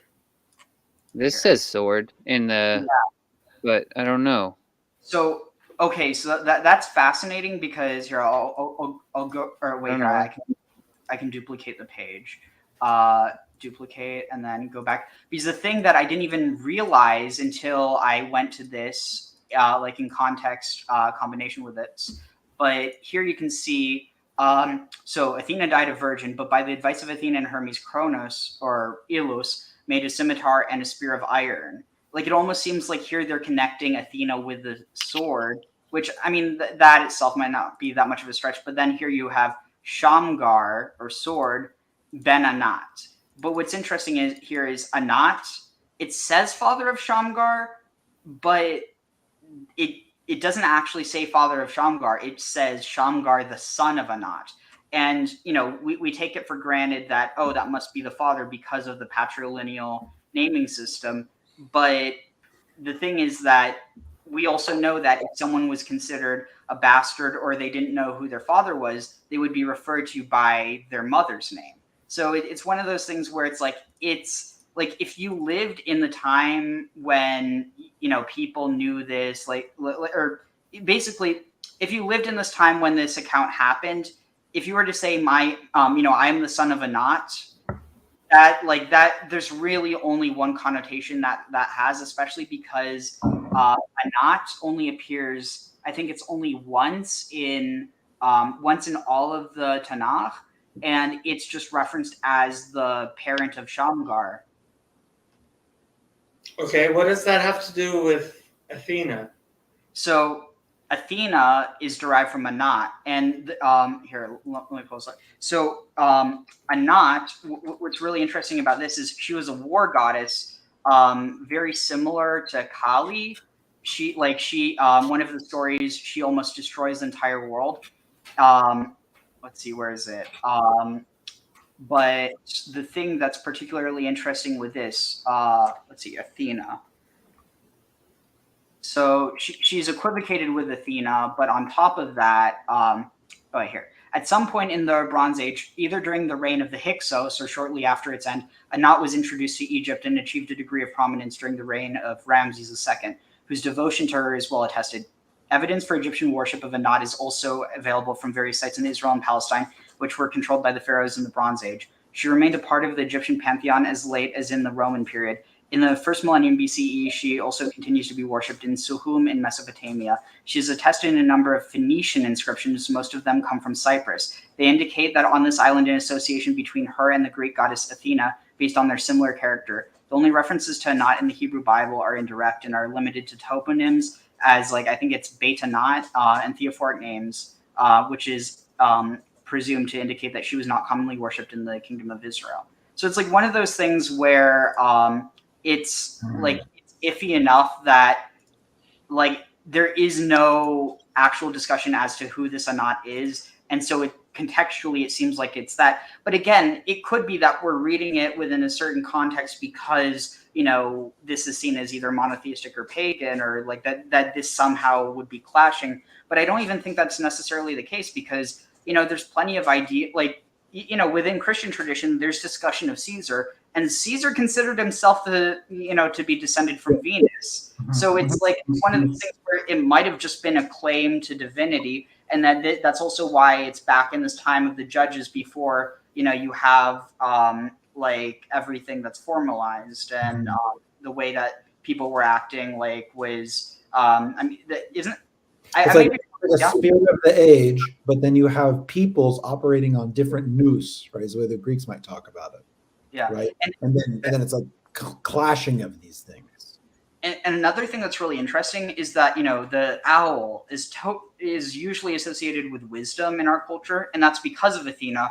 But interestingly enough, the owl is a really, really dumb animal. And I mean, I say that with love. They're cute. They're also vicious, but that's what it comes from. Athena being the goddess of warfare and wisdom, which basically is strategy. And the thing is that you can connect that with an owl because owls, they're vicious. Like you want a bird of prey. That's one of your best ones, especially when you're dealing with one that's seen as maybe a bit more feminine, as opposed to an eagle, which could be seen as more masculine.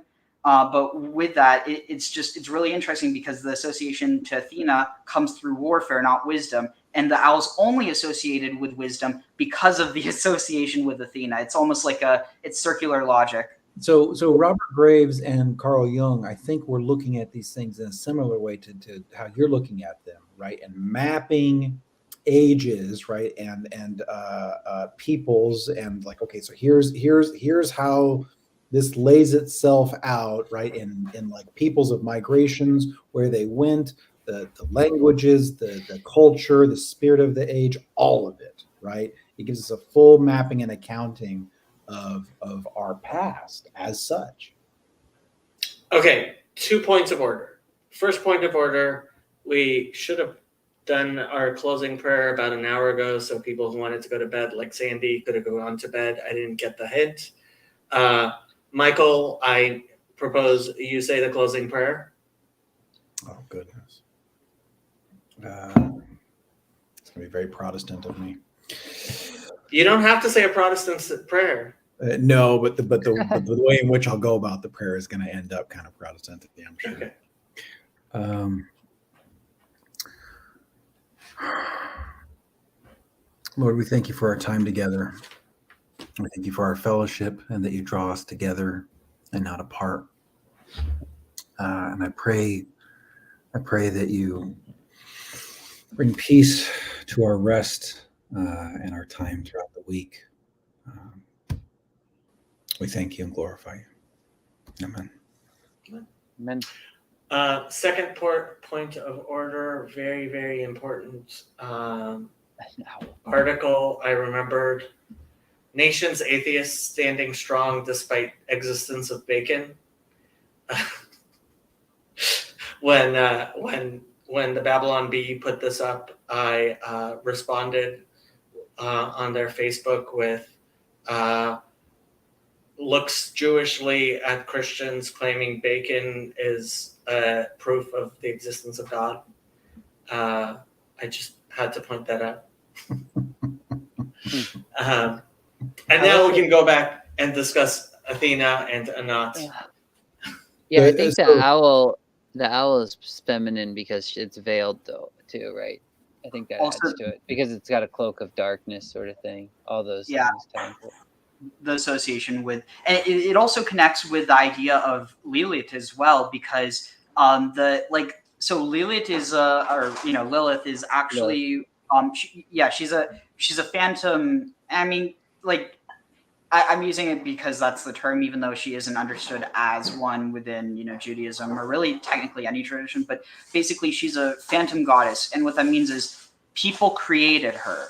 I mean, I guess you could say that about all these gods, but what I mean specifically is that people from a point later than the time that she's supposed to have been around created her, and it's similar to if you've ever heard of people claiming that Ostara, or like Eostre was a pagan god in Germania. It's not true.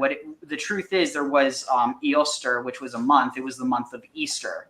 But the point I'm trying. Wait, how was I connecting that? Basically, that Lilith, the name is in reference to the Lilitu in Babylon, or the Liliti. I forget how it's rendered in Hebrew, but I think it's in Jeremiah, isn't it? Isaiah. Isaiah 34, I think. The one reference of Lilith, Lilith. So like a screech owl, I think it translated in some translation. Isaiah 34, yeah, verse 14. Oh, I forgot I stopped sharing here. I pulled it up. So, and it's also interesting because another connection that you can find between the Greek and the Hebrew is let's see, is it 34:14? Yeah. Okay. So see this word, sa'ir. So look at how it's translated, he-goat, but it can also be a satyr, or like this idea of like a goat demon. And one of the reasons why that's interesting is because you actually have a reference in the I'm trying to think. It's the Shrines of the Gates. Have you ever heard of that term? Nope. So it's in 2 Kings. It's talking about the Hezekiah's reforms. So here, he brought all the priests from the towns of Judah to this is from 2 Kings to Jerusalem, and defiled the shrines where the priests had been making offerings from Geva to Beersheba. He also demolished the shrines of the gates. Now, if you go off of the Masoretic text, that's what you're going to get. But so look at this. Was this Asher? Okay. Migava Beersheba. Wait, Venatats et Bamot. He was demolished. It's saying Natats. He pulled down the Bamot, the high places. So here it says She'arim, the high places, or the gates that Asher Petach Sa'ar. What is this? The shrines of the gates that were at the entrance of the gate of Joshua. Like it's very redundant. But on the other hand, if it's at Bamot Hase'arim instead of Sharim, the high places of the satyrs, Asher, that were at the entrance of the gate of Joshua. Like the context changes, but the reason is because we know that. I mean, it's even referenced in Kings that Shlomo that he established pagan shrines in the temple, right? Having double language in Hebrew is very normal. I mean, I don't know why you would say it's Hase'arim as opposed to Hasharim. Well, because I see what you're saying, but it could just be he demolished the high places that were at the entrance of the gate of Joshua. But by saying he demolished the high places of the gates that were at the entrance to the gate, the gates were. Yeah. So this is one of the things of specificity which I constantly point out to Christians trying to make very particular things, for example, Ke'ori and Ke'ari, right, in Psalm 22, which is Hebrew for thousands of years, until very recently, relatively, was written without any nekudot. It was written without any of the dots. And so people had to understand the words vaguely from the hints that were in the language. And you should always assume that the actual nekudot, that the actual things are what you would assume it was, right? So when I see Kaf, Aleph, Resh, Yud, I think Ka'ari, like a lion, as opposed to, oh, this is the only time in the entirety of the Hebrew language that a verb has been made Ka'ar, right? And similarly, like if you see Hey Shin Ayin Resh Yud Mem, you're going to think Hasha'arim, not that it's a sin there for some reason. You know what I mean? I mean, not necessarily, because how would you say the goats? Hasarim.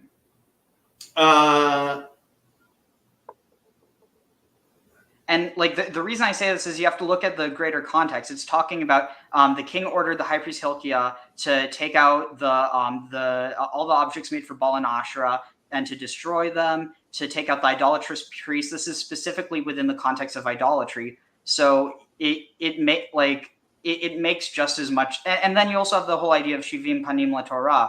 Like technically, the fact that is what it's like, that is what it could say. Not just a matter of like, this is like, oh, well, you know, if you try to take this letter off, like it's literally the same.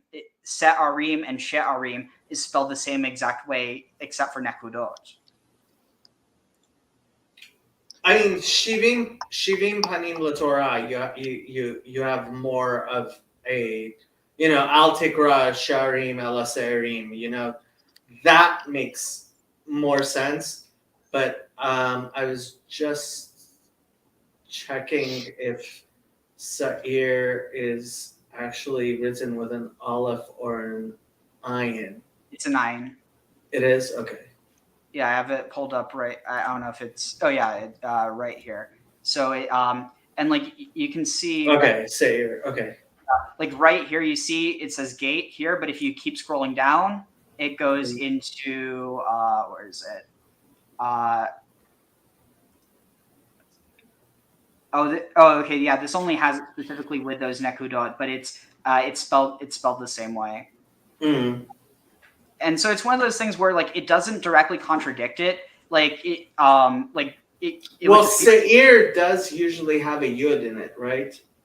Yeah, but I'm not sure if it. I don't think it would have it. Oh, Seirim. Yeah. Okay, so yeah, you're right in that case. But there's. Let's see, Seirim. I mean, no. Yes, yud without a yud. Like you can certainly say read it that way as an alternate reading.